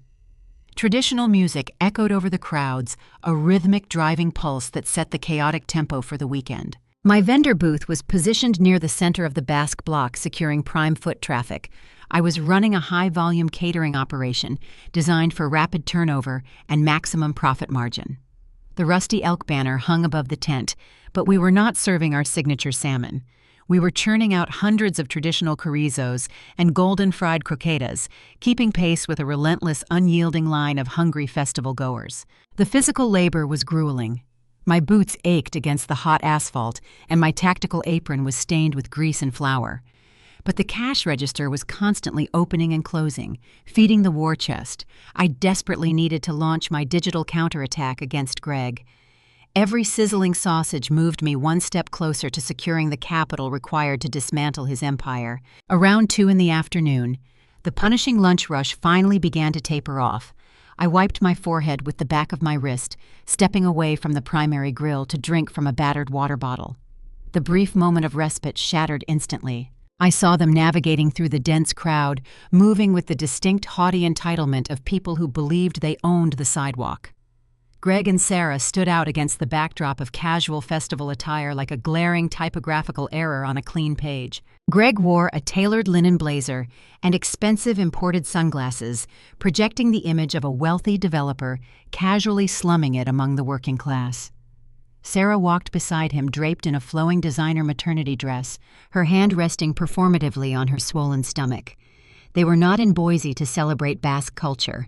They were in the state capital to attend high-level networking dinners and project an illusion of total financial stability to regional politicians. They spotted the Rusty Elk banner. I watched Sarah wrinkle her nose, muttering something to Greg before turning deliberately away, pretending to be fascinated by a distant folk dancing performance. Greg, however, did not turn away. He detached himself from my sister, adjusting his blazer and walking purposefully toward my catering booth. He bypassed the remaining customers waiting in line, stepping directly up to the service counter. He leaned against the metal railing, his expensive cologne clashing violently with the smell of rendering pork fat. "Working hard, I see, Hannah," he drawled, his voice dripping with condescension. He removed his sunglasses, slipping them into his breast pocket. "It is good to see you putting that rustic little tavern to use. Sweating over a hot grill seems to suit you." I did not offer a polite customer service smile. I did not acknowledge his presence with a greeting. I picked up a pair of heavy steel tongs and flipped a row of sizzling chorizos, letting the grease pop and hiss against the hot metal. "You are a long way from the imported marble of your new restaurant, Greg," I replied, keeping my tone flat and focused on the grill. "I assume you are not here to buy a sausage. What do you want?" His arrogant smirk widened, revealing a row of perfectly whitened teeth. He leaned closer, lowering his voice to ensure the remaining patrons could not hear the conversation over the festival music. "I am here to offer you some friendly, familial business advice," he said, the faux charm evaporating, replaced by a cold, predatory edge. "Your mother told me you are reviewing the easement transfers. That is a smart move, Hannah. You need to expedite that signature. Real estate development is a complex ecosystem. Things move very fast, and delays cause unnecessary friction." He tapped his manicured fingers against the metal counter. "You know the municipal bureaucracy in Coeur d'Alene can be incredibly unpredictable." He continued, his tone shifting into a thinly veiled threat. "The county health inspectors and the fire marshals possess a tremendous amount of discretionary power. If a local business owner acts uncooperative and stalls regional economic progress, those municipal inspectors tend to find sudden, unexpected violations. It would be a tragedy if the Rusty Elk failed a surprise safety audit and lost its operational licenses right before the busy winter hunting season, all because of a stubborn refusal to sign a simple piece of paper. He was actively attempting to extort me. He was threatening to leverage his remaining local political influence to weaponize the municipal bureaucracy against my tavern. He believed he was intimidating a naive younger sister, assuming I would cower at the prospect of losing my livelihood. He was incredibly stupid. I set the heavy steel tongs down on the edge of the grill. I did not step back or shrink away from his aggressive posturing. I stepped directly up to the counter, closing the physical distance between us until the heat of the grill radiated against his tailored linen blazer. I looked him dead in the eye, dropping every ounce of polite societal conditioning I had ever been taught. "You are threatening the wrong woman, Greg," I said, my voice low, sharp, and entirely devoid of fear, "and you are threatening me with leverage you do not possess."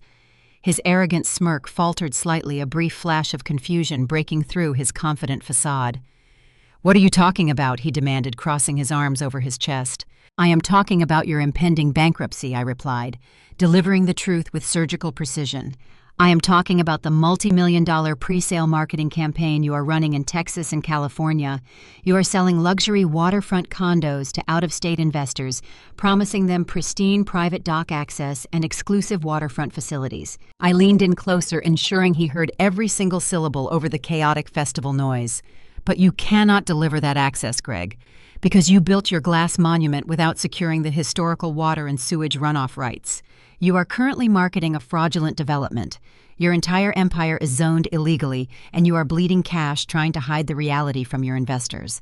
The color began to drain from his face, leaving his skin a pale, sickly gray. The confident, aggressive posture he carried to the booth dissolved instantly.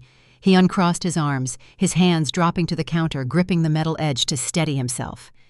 He stared at me, realizing that his carefully constructed illusion was completely exposed. "You do not know what you are talking about," he stammered, his voice losing its smooth, polished cadence. "The zoning permits are in process. The bank is fully aware of the timeline." I did not let him recover.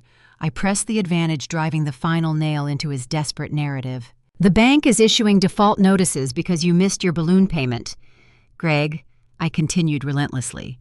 "And the only reason they allowed you to leverage the Rusty Elk in the first place was because you manipulated Diane. I went to the county archives. I pulled the original probate files. I know she executed the collateral transfer during her temporary window as executor. I hold the undeniable proof of her fiduciary breach.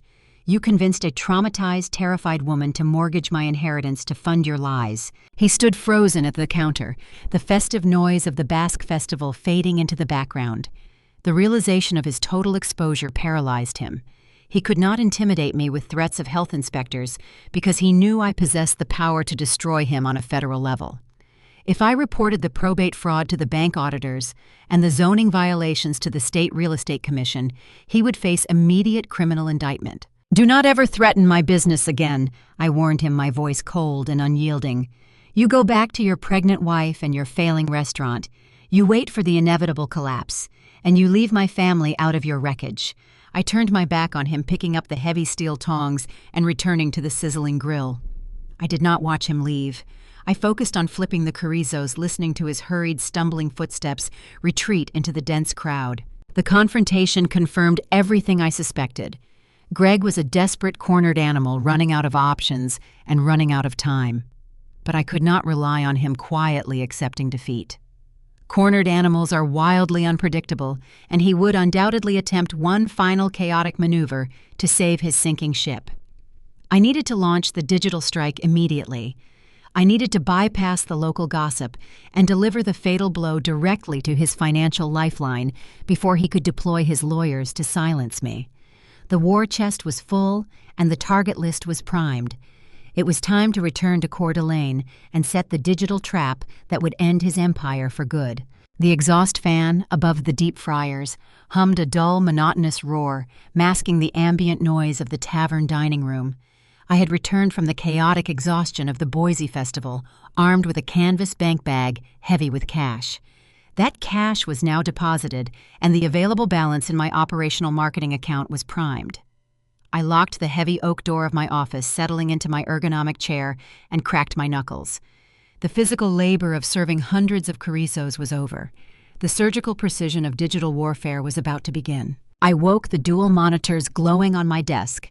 The time for defensive posturing and quiet legal consultations had passed. Greg threatened my livelihood, attempting to extort me using municipal health inspectors as a weapon. He believed his polished suits and aggressive arrogance made him untouchable. He was operating under a fatal misconception, confusing loud bravado with actual power. I opened the complex back-end interface of my primary digital advertising platform. I was not building a broad scattershot campaign, hoping to catch the attention of random local residents. This operation required a sniper rifle, not a shotgun. I needed to deliver highly specific, devastating information directly to the screens of the exact men keeping his fraudulent development afloat. Thanks to Greg's own monumental hubris, I possessed the perfect target list. The arrogant victory post he published on LinkedIn prematurely, thanking his key capital partners, provided the exact names of the investment syndicates in Texas and California. I spent the morning cross-referencing those corporate names, pulling their precise physical headquarters addresses located in Austin and Dallas. I initiated the geofencing protocol on the advertising platform. Geofencing is a powerful digital tool that allows a marketer to draw an invisible electronic perimeter around a highly specific geographic location. I entered the coordinates for the high-rise office buildings housing Greg's primary investors. I set the radius incredibly tight, ensuring the advertisements would only populate on smartphones, tablets, and desktop computers operating within those exact corporate walls. I was delivering the strike directly to their desks. Next, I constructed the creative assets for the campaign. I did not use inflammatory language or accusatory headlines. I did not mention Greg's name or reference my sister's baby shower. Emotion and slander were unnecessary liabilities. The cold, objective truth was far more devastating than any personal insult I could draft. The advertisement was minimalist and stark. The headline read simply, "Coeur d'Alene Waterfront Development Zoning Status." The primary image featured a high-resolution capture of the official Kootenai County parcel map. I overlaid the public data procured from the Idaho Department of Water Resources. The graphic clearly highlighted the massive luxury condo development parcel in red, visually demonstrating the complete absence of historical water and sewage runoff easements. A bold text box stated the factual reality: unapproved municipal utility access pending denial of occupancy. The call to action button did not lead to a blog post or a sensationalized article. It linked directly to the unedited public municipal database, allowing the investors to verify the zoning failure for themselves. It was a masterpiece of legal transparency. I was merely distributing public government information to interested parties, protecting myself from any potential defamation lawsuits Greg might attempt to file. The timing of the deployment was the critical final element. I did not want the advertisements to trickle into their feeds over a random weekend. I needed maximum concentrated exposure, ensuring the investors processed the zoning failure while Greg was actively trying to sell them the illusion. I navigated to the public event calendar on Greg's corporate website. He was hosting a highly promoted virtual investor update meeting scheduled for 2 o'clock that afternoon. He was broadcasting the presentation live from the private dining room of the Azure, utilizing the imported marble and sheer glass as a backdrop to project success and unlimited liquidity. The dramatic irony of the situation was exquisite. Greg would be standing in front of a high-definition camera, wearing his tailored linen suit, spinning an elaborate fiction about exclusive dock access and pristine waterfront living. He would be pouring champagne and smiling, expecting his out-of-state partners to wire massive pre-sale deposits into his accounts. I adjusted the scheduling parameters on my campaign dashboard. I set the targeted advertisements to launch at precisely 2:15, allowing Greg 15 minutes to begin his polished presentation before the digital trap sprung. I allocated a massive daily budget, guaranteeing the ads would dominate the mobile feeds and browser windows of every single device operating within the geo-fenced Texas and California office buildings. I clicked the final approval button, launching the campaign into the digital ether. The screen refreshed, displaying a green active status bar. I sat back in my chair, interlacing my fingers behind my head and letting out a slow, steady breath. The trap was set. The bait was deployed. There was nothing left to do but watch the numbers fall. I pulled up a secondary monitor displaying the live real-time analytics of the ad campaign. For 15 minutes, the screen remained relatively quiet, registering only a handful of baseline impressions. Across the street, I knew Greg was currently delivering his opening remarks, painting a picture of a flawless luxury empire. He was likely boasting about the final permitting phases lying through his teeth to the very men who possessed the capital to destroy him. At exactly 2:15, the analytics dashboard exploded. The impression metrics spiked violently, charting a steep vertical climb. The click-through rates registered immediate heavy engagement. Inside the corporate offices in Austin and Dallas, the wealthy real estate investors were sitting through Greg's virtual presentation while simultaneously checking their smartphones and opening browser tabs. The targeted advertisements were populating across their screens, delivering the stark, undeniable proof of his fraud. I watched the data cascade across my monitor. I could visualize the exact moment the realization hit the investment syndicates. They were listening to a developer promise exclusive luxury living while reading official municipal documents, proving the building could not legally flush its own plumbing. The discrepancy was impossible to ignore. The pristine mirage Greg had spent millions of dollars to construct shattered silently on dozens of digital screens thousands of miles away. The average duration time on the linked municipal database indicated the investors were not just glancing at the ad. They were actively reading the zoning codes, verifying the specific parcel numbers, and confirming the lack of historical easements. They were conducting the due diligence Greg desperately hoped they would skip. I leaned forward, resting my elbows on the desk, mesmerized by the silent destruction unfolding in the raw data. I did not need to scream at my mother or confront my sister in the lobby of a fancy restaurant. I did not need to engage in a grueling 2-year legal battle draining my operational revenue to fight a corrupt bank. I had weaponized the truth, delivering it with surgical precision to the exact men who held the financial leash. The virtual investor meeting across the street was undoubtedly descending into chaos. The polished presentation would crumble as the Texas partners began asking pointed, aggressive questions about municipal water rights and pending occupancy denials. Greg would stammer, his arrogant smirk evaporating as he realized his carefully curated audience was looking at the undeniable proof of his deception. The immediate fallout would be swift and brutal. Wealthy investment syndicates do not tolerate risk associated with foundational zoning fraud. They do not wire multi-million-dollar pre-sale deposits to developers who lie about essential municipal permits. The funding pipeline keeping Greg's empire afloat was actively closing. The capital he desperately needed to cure the defaulted construction loans would never arrive. I closed the analytics dashboard, shutting off the digital monitors. The silence in my rustic office felt profound and deeply satisfying. The heavy lifting was complete. The bureaucratic machinery of the commercial bank and the State Real Estate Commission would handle the rest. I stood up from my desk, grabbing my keys and preparing to open the tavern for the evening dinner service. I was ready to serve my loyal patrons, knowing the fraudulent glass monument across the street was living on borrowed time. The changing of the season in northern Idaho is not a subtle transition. The lingering warmth of late summer vanished over the course of a single weekend, replaced by a biting, sharp wind that stripped the pine needles from the trees and churned the surface of Coeur d'Alene Lake into a dark, choppy gray. The shift in the weather mirrored the sudden, brutal shift in the local economic landscape. 3 weeks had passed since I launched the targeted geofencing campaign into the corporate offices of Greg's primary investors. The digital strike performed with surgical, flawless precision. The out-of-state investment syndicates, operating with the ruthless self-preservation characteristic of high-level venture capital, did not demand a public explanation or engage in prolonged negotiations. They saw the municipal zoning data highlighting the lack of water rights, and they quietly panicked. They initiated immediate withdrawal protocols, legally severing their ties to the fraudulent development and pulling their massive pre-sale deposits out of escrow before the funds could be finalized. Greg's crucial financial pipeline, the very lifeline he needed to cure his defaulted construction loans, collapsed overnight. Without the incoming Texas and California capital, he possessed no liquid cash to cover his operational expenses. The elaborate high-stakes shell game he had been running to maintain his wealthy illusion abruptly stopped. I watched the initial signs of his destruction unfold in the digital arena. I monitored his corporate ad spend, utilizing the same tracking algorithms I used to analyze my competitors. The aggressive, expensive banner ads promoting the luxury waterfront condos vanished from the internet.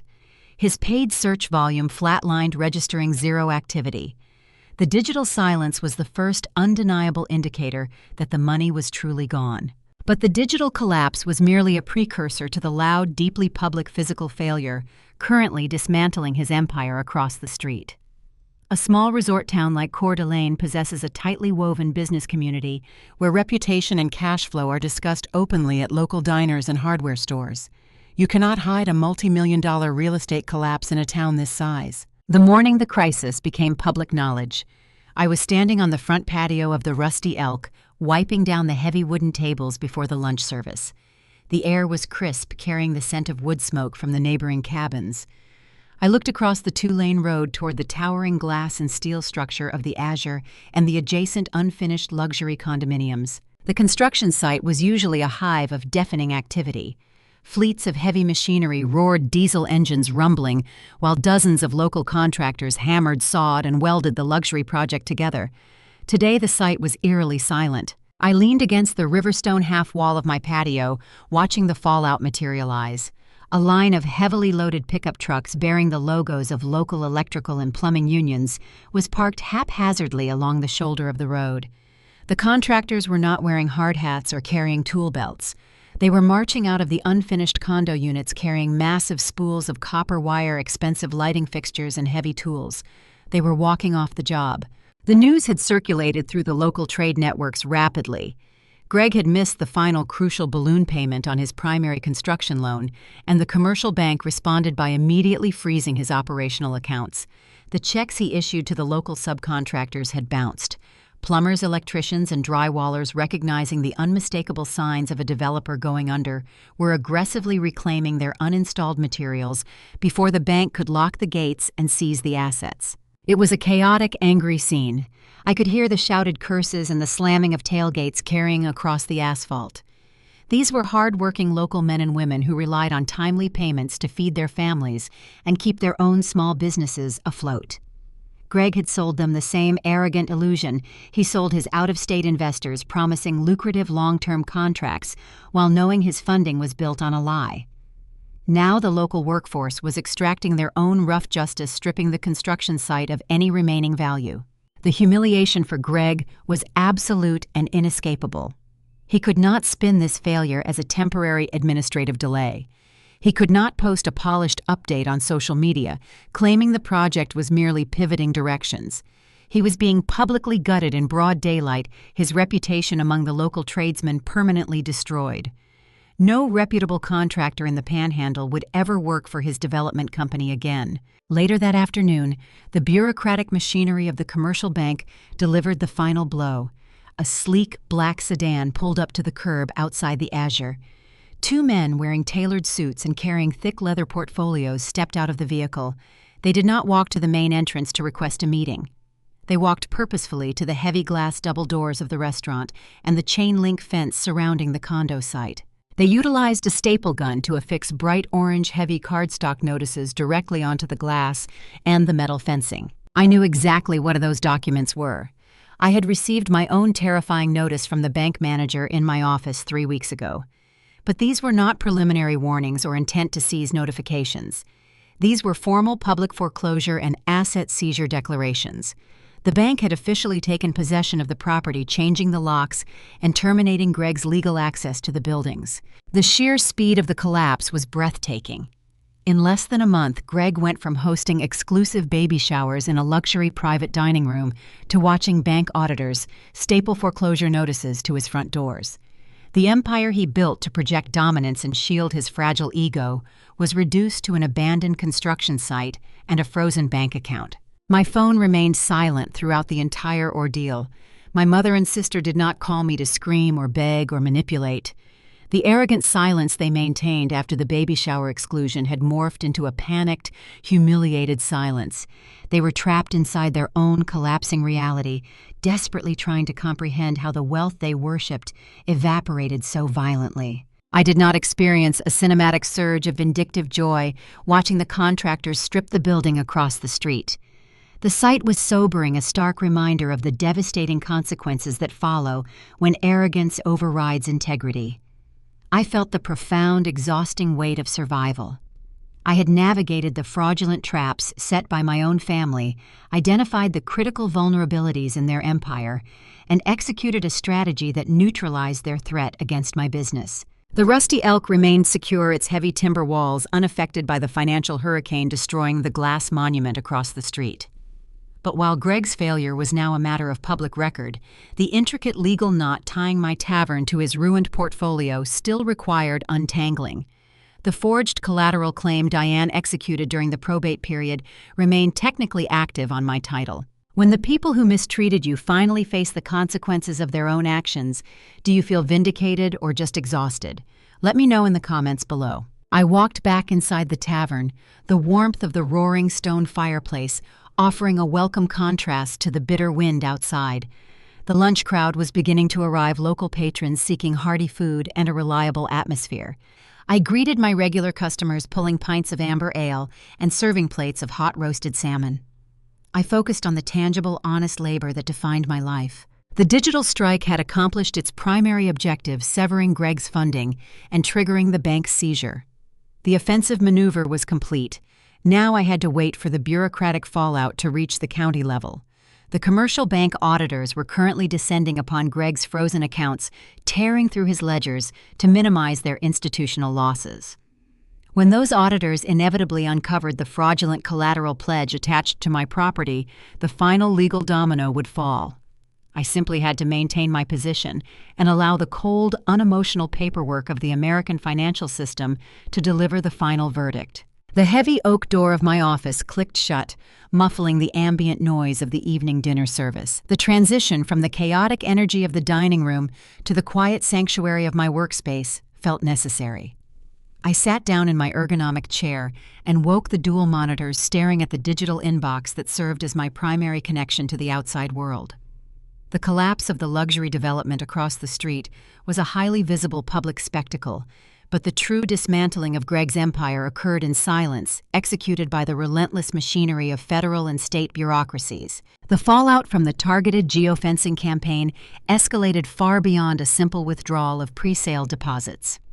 The wealthy Texas and California investment syndicates did not just pull their funding when they discovered the missing municipal water rights. They possessed aggressive corporate legal teams accustomed to protecting massive capital expenditures. Recognizing they had been actively misled regarding the fundamental viability of the project, they filed immediate formal complaints with the Idaho Real Estate Commission and the state attorney general. The regulatory response was swift and devastating.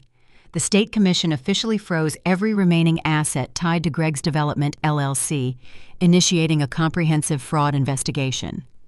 The investigators were scrutinizing his entire operation, searching for instances of wire fraud, deceptive marketing practices, and deliberate misrepresentation of municipal zoning compliance.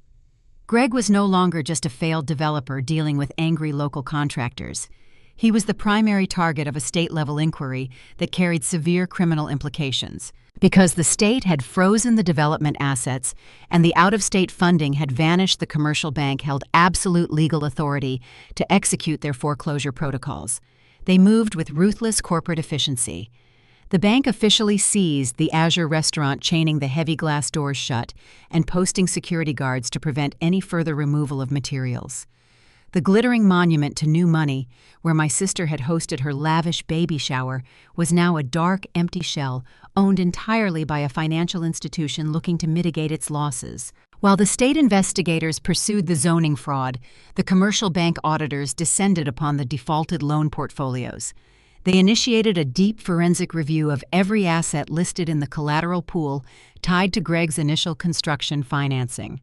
I knew this was the critical moment.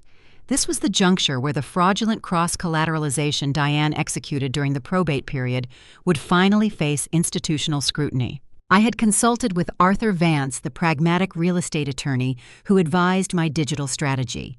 He predicted the bank's reaction with uncanny accuracy.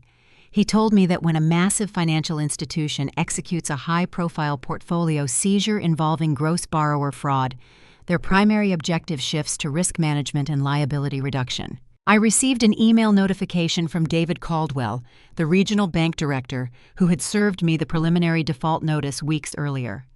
The subject line was brief and formal: collateral status update. I opened the message, my heart maintaining a steady, controlled rhythm. The panic that gripped me during our first meeting was entirely gone, replaced by the cold, analytical detachment of a woman who understood exactly how the system functioned. The email did not contain an apology for the initial threat to my business. Banks do not apologize for aggressively protecting their capital.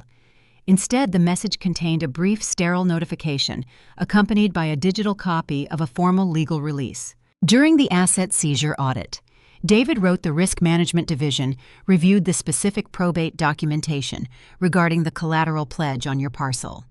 Given the irregular nature of the executor signature and the ongoing state fraud investigation surrounding the primary borrower, the bank has elected to release the lien on your property.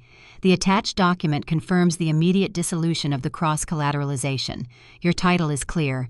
The bureaucratic guillotine had fallen, severing the final toxic cord tying my livelihood to Greg's ruined empire. The bank auditors recognized the extreme liability associated with Diane's fiduciary breach. If they attempted to foreclose on a property utilizing a collateral transfer executed by an executor committing probate fraud, they would open themselves up to a massive, high-profile lawsuit. They knew they would lose that battle in civil court, and they refused to expend their resources fighting for a small, rustic tavern when they were busy liquidating a multi-million-dollar luxury development. They quietly and efficiently dropped the fraudulent lien, clearing my title and protecting their own institutional reputation. I downloaded the legal release, saving multiple encrypted copies to my secure servers and printing a physical version for my fireproof safe. The relief washing over me was profound, but it was not the only victory I secured that week. I opened a separate browser tab, logging into my primary business banking portal, the massive high-volume catering operation. I ran at the Gialdi Basque Festival in Boise, had been physically grueling but incredibly lucrative. The relentless pace of serving thousands of traditional chorizos and croquetas generated a significant operational surplus. I did not allocate those funds toward new kitchen equipment or expanded marketing campaigns. I initiated an electronic transfer directing the surplus capital to the Kootenai County Tax Assessor's office. I utilized the festival profits to pay off the massive inherited historic tax lien that had burdened the tavern since my father's death. The transaction processed the digital confirmation number appearing on my screen. The dual victories represented the culmination of a grueling, agonizing battle for survival. I had navigated the treacherous waters of family betrayal, outsmarted a fraudulent real estate developer, and successfully defended my inheritance against a massive commercial bank. The rusty elk was finally free and clear.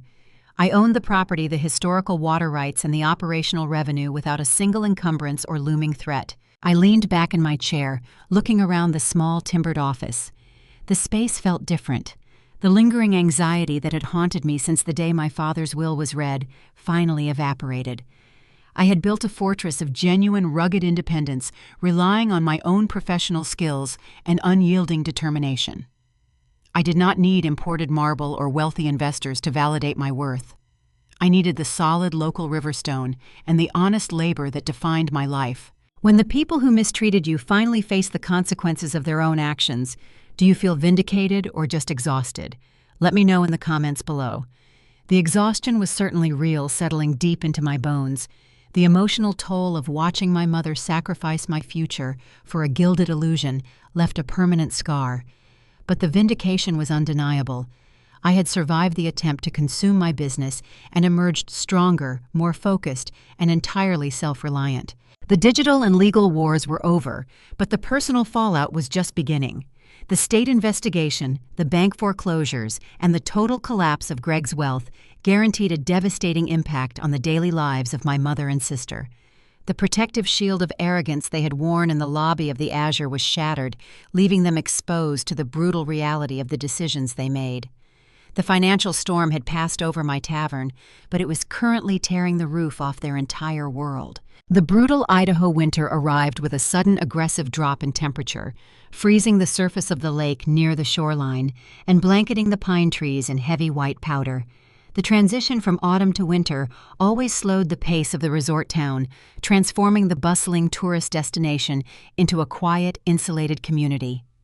Inside the Rusty Elk, the massive stone fireplace roared, offering a steady, comforting heat against the biting cold outside. It was late Tuesday afternoon, a slow period between the lunch stragglers and the early dinner reservations. I was standing behind the heavy oak bar, wiping down the polished wood while reviewing the inventory delivery manifest. The heavy exterior door creaked open, letting in a sharp gust of freezing wind before swinging shut. I did not look up immediately, assuming it was one of the local logging crews coming in for a warm meal. Hannah. The voice was barely above a whisper, lacking any of the sharp, arrogant authority I had grown accustomed to hearing.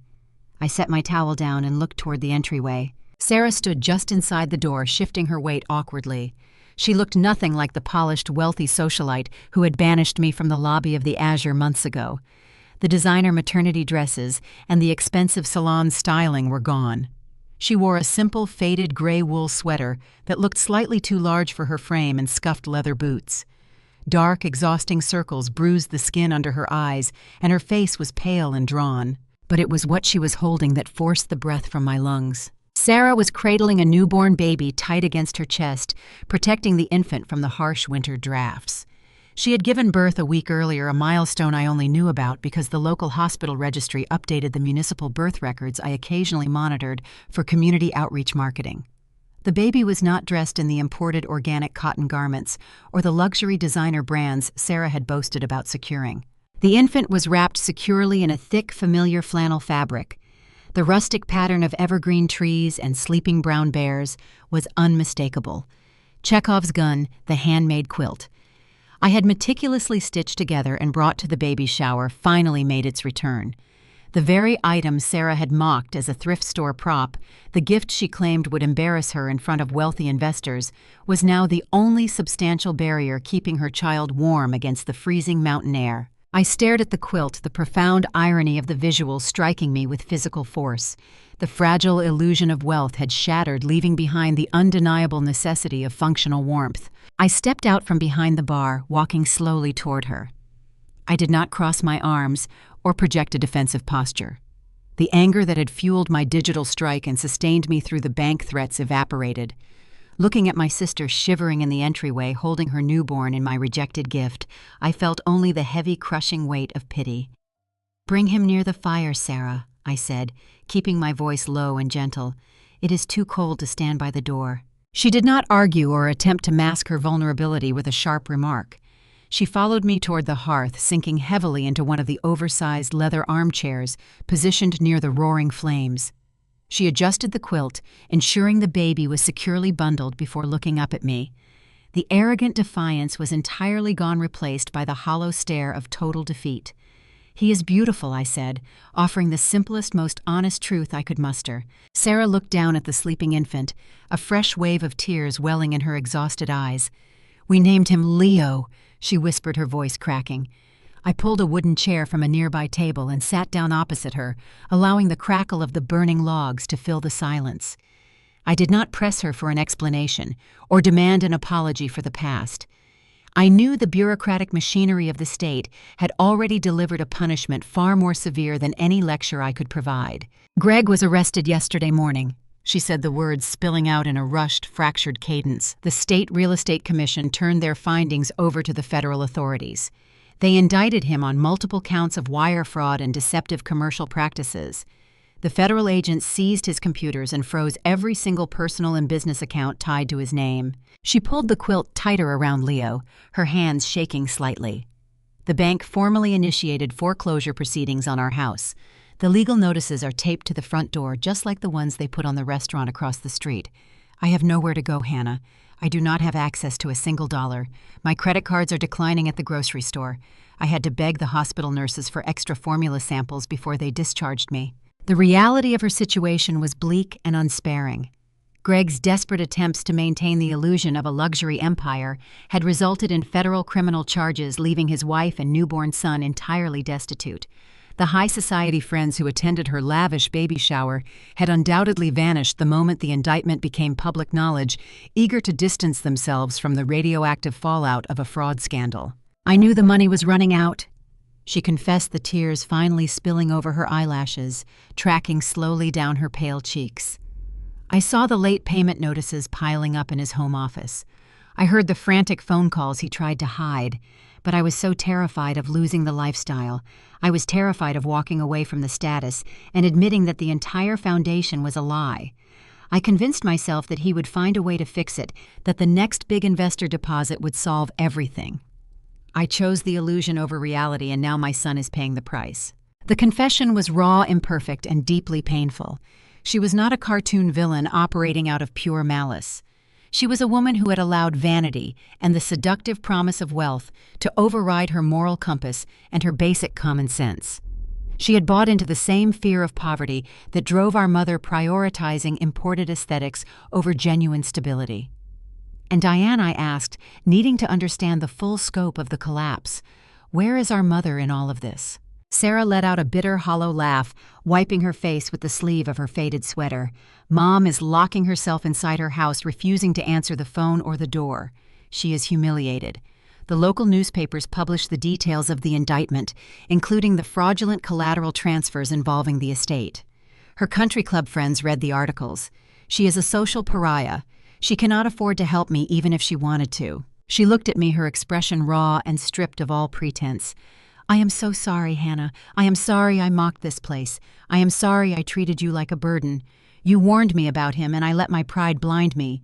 You built something real here, and I was too arrogant to respect it. I sat quietly listening to the crackle of the fire and the soft, rhythmic breathing of the newborn wrapped in my handmade quilt. The apology was genuine, born from the crucible of total ruin. But an apology, no matter how sincere, does not magically erase the past or repair the structural damage caused by years of toxic behavior. I could feel the ingrained urge, the biological programming to step and absorb her pain and offer a sweeping cinematic forgiveness that would instantly restore our relationship. I looked at the rustic walls of my tavern, the sanctuary I had fought so hard to protect from her husband's greed. I had survived the digital warfare and the bank threats by establishing rigid, uncompromising boundaries. I could not abandon those boundaries now simply because the enemy had surrendered. True healing required accountability, and rebuilding a relationship from the ashes of a profound betrayal demanded clear, realistic terms. I leaned forward, resting my hands on my knees, preparing to deliver the harsh but necessary parameters of our new reality. The fire popped, sending a shower of bright orange sparks against the heavy iron grate.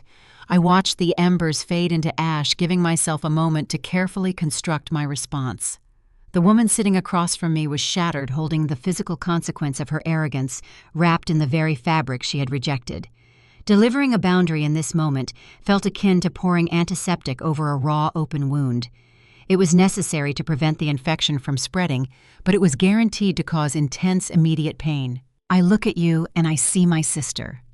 I began keeping my voice steady, avoiding the trap of raising my pitch into an emotional register. But I also see the woman who stood in the lobby of a restaurant built on lies and told me I was a liability. You did not just exclude me from a baby shower, Sarah. You participated in a systematic attempt to degrade my life so you could feel secure in yours. You knew Greg was sinking, and instead of facing the reality, you let our mother leverage my inheritance to buy you a few more months of imported marble and champagne. Sarah flinched, lowering her gaze to the sleeping infant. I know she whispered the words barely audible over the crackling logs. I was a coward. I let the fear of losing the status turn me into someone I barely recognize. An apology is a starting point. I continued, leaning slightly forward to ensure she heard every word clearly. But it is not a time machine. I cannot simply wave a magic wand and erase the fact that you and Diane gambled with my survival. The trust that binds a family together is entirely broken. I spent the last 3 months fighting a commercial bank and digging through county archives just to keep the doors of this tavern open. I fought that war alone while you were picking out designer nursery furniture funded by stolen equity. The silence stretched between us, heavy and suffocating. Sarah did not attempt to defend her actions or offer mitigating excuses. The crushing weight of the federal indictment and the impending foreclosure had stripped away her ability to argue. She was waiting for the verdict. I looked down at baby Leo. His small chest rose and fell in a steady, peaceful rhythm, entirely oblivious to the monumental financial and legal destruction swirling around him. He was an innocent casualty born into a fraudulent empire that collapsed before he could even open his eyes. "Leo is my nephew," I said, my tone softening slightly, but retaining its firm structure. "He carries our blood, and he carries no blame for the decisions you and your husband made. I want you to hear me clearly, Sarah. This child will never go hungry. He will never lack a safe, warm place to sleep. If you need formula diapers or winter clothing, you come to me, and I will provide them without hesitation. The Rusty Elk will always be a sanctuary for him." Sarah let out a shuddering breath, fresh tears spilling over her cheeks as the immediate terror of failing to provide for her newborn eased. "Thank you," she choked out, tightening her grip on the handmade quilt. "Thank you, Hannah. I will pay you back, I promise." I held up a hand, halting her promise before it could gain momentum. "You need to understand the parameters of this arrangement," I warned her, the steel returning to my voice. "I am offering a safety net for Leo. I am not offering a financial rescue package for the adults who created this disaster." I paused, ensuring she maintained eye contact. "I will not give you a single dollar to pay for Greg's federal defense attorneys. I will not contribute to the bail bondsman or the civil restitution settlements. Greg built a criminal enterprise on deception, and he will face the consequences of the federal justice system on his own. My revenue will not be used to subsidize his legal survival." Sarah nodded rapidly, her eyes wide. "I understand. I am filing for divorce as soon as the courts allow it.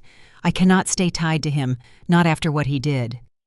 "That is your decision to make," I replied, refusing to offer validation for a choice she should have made months ago. "But the boundary extends beyond Greg. It includes our mother." Sarah stiffened, the mention of Diane hitting a deeply ingrained nerve. "Diane willingly executed a fraudulent collateral pledge to fund a lie," I explained, laying the reality bare. "She looked at the daughter who stayed and worked the tavern, and she chose to sacrifice me to protect the daughter who married a mirage. I am severing the financial and emotional umbilical cord to her permanently. I will not pay her utility bills when her savings run dry. I will not subsidize her groceries when the social isolation becomes too much to bear. She chose her path, and she will walk it alone. If you choose to channel any resources I provide for Leo towards supporting Diane or Greg, the assistance terminates immediately." The terms were harsh, uncompromising, and brutally realistic. I was explicitly outlining a conditional relationship, refusing to allow the toxic codependency that defined our past to infect my future. I was offering a lifeline, but I was attaching a heavy anchor to the other end, ensuring I could not be dragged back into their drowning reality. Sarah looked at the roaring fire, processing the absolute finality of my words. She was a woman who had spent her entire adult life relying on the unconditional financial buffering of other people. Facing a future governed by strict, unyielding boundaries was a terrifying prospect, but the alternative was sleeping in a foreclosed house with a freezing infant. "I agree to the terms," she whispered, her voice devoid of any lingering arrogance. "I will not ask for anything outside of what Leo needs. I just want him to be safe." I stood up from the wooden chair, the physical act of standing signifying the end of the negotiation. I walked over to the bar, retrieving a heavy ceramic mug and filling it with hot coffee from the commercial brewer. I carried the mug back to the hearth, handing it to my sister. Her hands shook as she took the warm ceramic, letting the heat seep into her cold fingers. The peace we established was messy and deeply painful. It was not a joyous cinematic reunion where the estranged siblings hugged and promised to forget the past. It was a pragmatic survival pact forged in the ashes of a profound betrayal. I was protecting the innocent child while permanently quarantining the adults who proved themselves dangerous. "You can stay here by the fire until you are ready to leave," I told her, stepping back toward the main dining area. "The prep cooks will bring you a hot meal before the dinner rush begins." I turned away and walked back toward my office, the heavy oak door waiting to seal me back inside my sanctuary. The encounter drained the adrenaline from my system, leaving a profound, hollow exhaustion in its wake. The immediate crisis regarding Sarah and the baby was managed, but the broader fallout from Greg's collapse was still expanding. The federal indictment and the commercial bank foreclosures were creating a massive localized economic vacuum in Coeur d'Alene. The sudden absence of his inflated capital exposed the vulnerable underbelly of the local real estate market. The fancy glass restaurant across the street stood dark and empty, a monument to arrogance waiting for the bank to determine its fate. The bureaucratic guillotine had severed Greg's empire, but it had also initiated a brutal reckoning for the people who enabled his rise. As I sat down at my desk and pulled up the digital marketing analytics for the upcoming weekend, I knew the final consequence had not yet been delivered. My mother, the woman who had traded her integrity for the illusion of wealth, was currently barricaded inside her home, desperately trying to avoid the reality that her nightmare had finally arrived. The farm foreclosure trauma she spent her entire life trying to outrun had successfully tracked her down, and she possessed no remaining shields to hide behind. 6 months had passed since the bitter chill of the Idaho winter froze the lake and tested the endurance of the local residents. The harsh ice finally surrendered to the vibrant warmth of late May.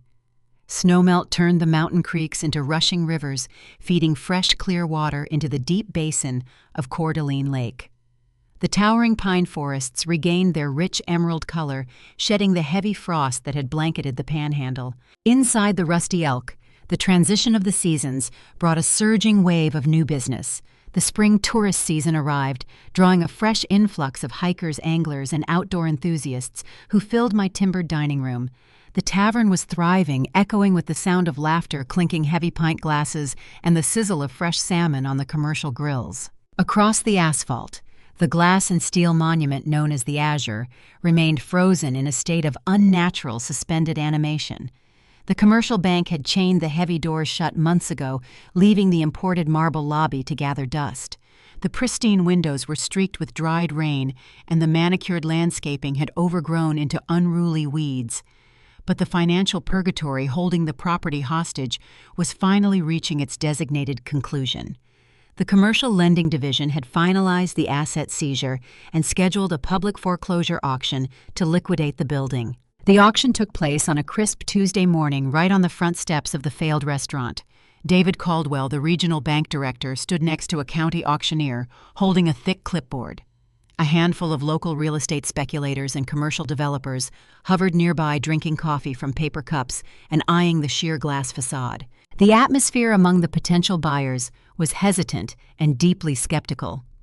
Everyone in the local commercial real estate market knew exactly why the luxury building failed. They knew the property lacked the historical municipal water and sewage runoff rights. Buying the Azure meant purchasing a sterile glass box that could not legally flush its own plumbing or secure final occupancy permits without securing an easement from the tavern across the street.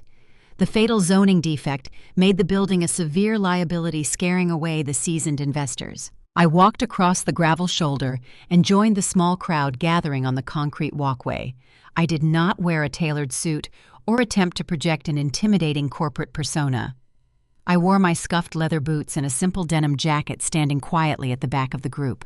The auctioneer cleared his throat and opened the bidding at a fraction of the original construction cost. The bank was desperate to offload the toxic asset and clear their ledgers. The local speculators remained silent, keeping their hands buried deep in their pockets. They glanced over at me, knowing I held the leverage that paralyzed the property. They were not willing to outmaneuver the municipal zoning laws or engage in a protracted negotiation for my water rights. I raised my hand. I offered a single bid that represented mere pennies on the dollar compared to the vast fortune Greg had poured into his fraudulent mirage. The silence stretched over the concrete walkway, carrying the weight of total finality. David Caldwell looked at me, offering a subtle nod of professional recognition.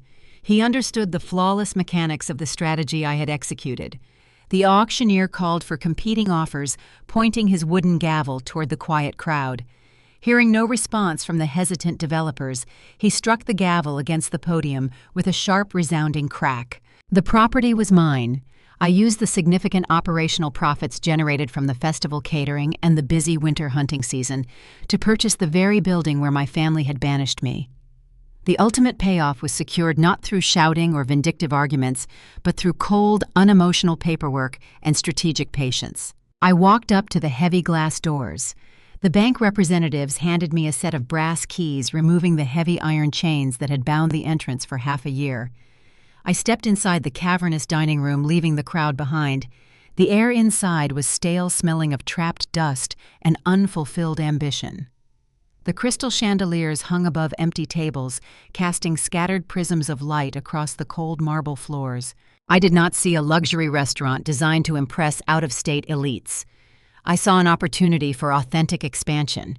I envisioned stripping away the fragile imported aesthetics and replacing the sleek walls with sturdy local timber.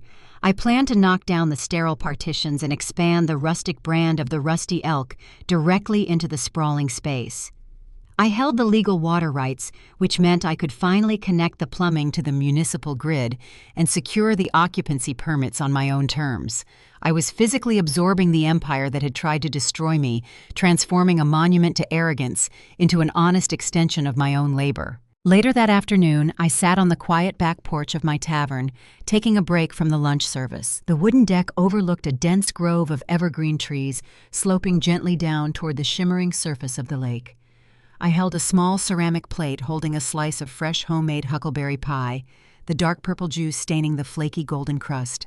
The heavy oak door behind me creaked open. Sarah stepped out onto the porch, pulling her sweater tight against the mountain breeze. She carried baby Leo secured in a worn fabric carrier, wrapped snugly in the familiar handmade quilt featuring the sleeping brown bears. She did not wear designer clothes, and she did not complain about the scent of the kitchen. Her federal divorce proceedings were grueling, and she was navigating the messy reality of single motherhood, but the toxic vanity that once defined her existence had burned away. She sat in the wooden chair next to me, rocking her son gently. We did not exchange profound cinematic apologies or pretend the past year never happened. We ate in a comfortable, fragile silence, slowly building a new relationship based on honest, realistic terms rather than imported illusions. Inside the dining room, Diane was wiping down the long mahogany bar, preparing for the upcoming evening rush. She was a silent background figure, humbled by the weight of genuine labor and the loss of her superficial status. The uniform she wore served as a daily reminder of the choices she made and the daughter she underestimated. I took a bite of the tart sweet pie, watching the wind rustle through the pine branches above us. The long, agonizing journey from the hostile lobby of a fraudulent restaurant to the peaceful porch of my own expanding business taught me a profound lesson about survival and identity. True rugged individualism is not about isolating yourself from the world or hoarding resources out of a deep-seated fear of poverty. It is not about building glass fortresses to project an illusion of invincibility. It is about possessing the internal strength to build your foundation on solid, immovable stone. It is the quiet, unyielding courage required to enforce your boundaries and protect your peace, refusing to let toxic family members use you as a sandbag for their own sinking ships. I had weathered the storm, dismantled the lie, and secured my ground. I looked out over the deep waters of the lake, feeling the solid timber of the porch beneath my boots.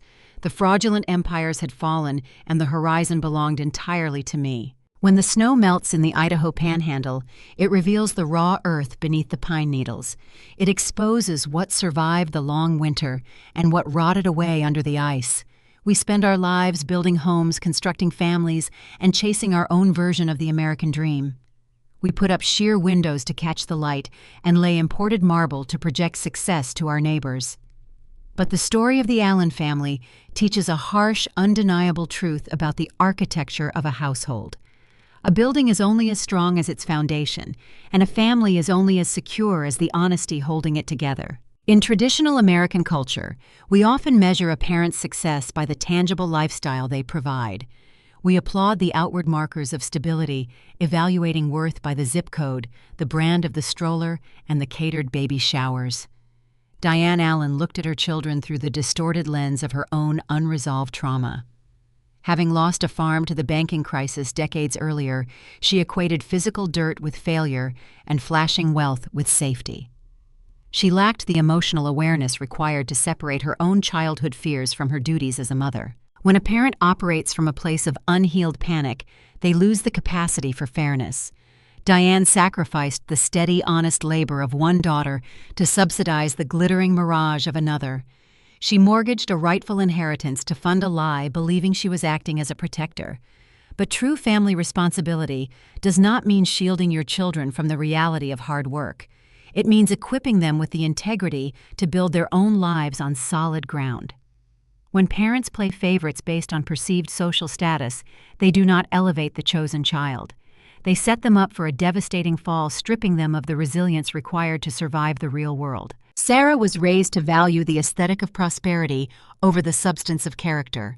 She chose to look away from the warning signs of her husband's failing business because acknowledging the truth meant relinquishing her seat at the high society table.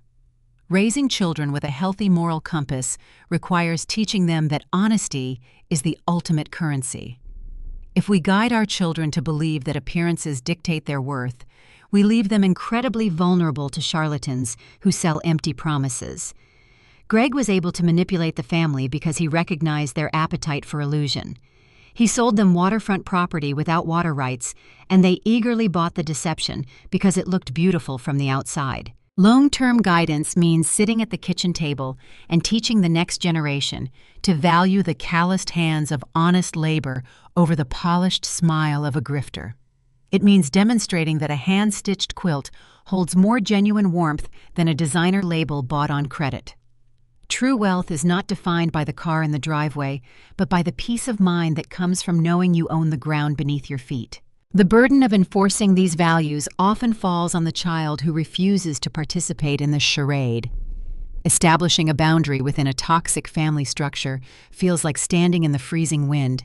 It requires walking out of the glittering restaurant and returning to the quiet, unglamorous work of tending your own fire. Drawing that line is an act of profound generational responsibility. By refusing to sign the fraudulent easements, by letting the bank foreclose on the illusion, the cycle of deception was broken. True love within a family is not unconditional compliance. Sometimes love means allowing the glass walls to shatter, so the people trapped inside are forced to breathe the cold, sharp air of reality. It means providing a safe haven for the innocent, like a newborn baby wrapped in flannel, while refusing to subsidize the reckless choices of the adults. The sight of Diane wearing a denim apron serving tables in the very tavern she once despised is a poignant reminder of accountability. It shows that arrogance will always be humbled by the relentless demands of the truth. We all carry the blueprints handed down to us by our parents.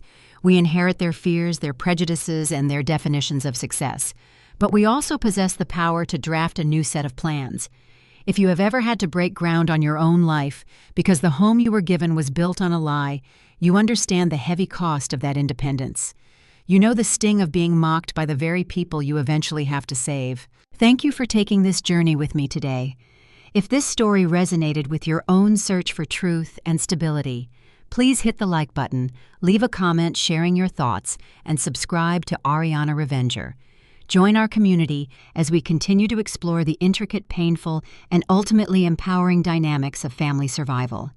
We share these stories not just to expose the darkness, but to celebrate the light of those who find the courage to walk away. As the seasons turn and the local taverns fill with the quiet hum of ordinary lives, we must look at the structures we are building for our own children. We must ask ourselves what materials we are using to weather the incoming storms. You can buy the finest imported glass and polish the marble until it reflects a flawless image of success.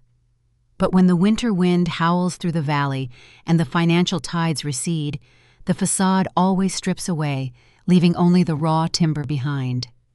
We sit by the hearth, listening to the crackle of the fire and the steady breathing of the people we chose to protect. Yet in the quiet moments before sleep, when the shadows stretch across the floorboards, we have to wonder, are the walls we built keeping the harsh world out, or are they just trapping the old ghosts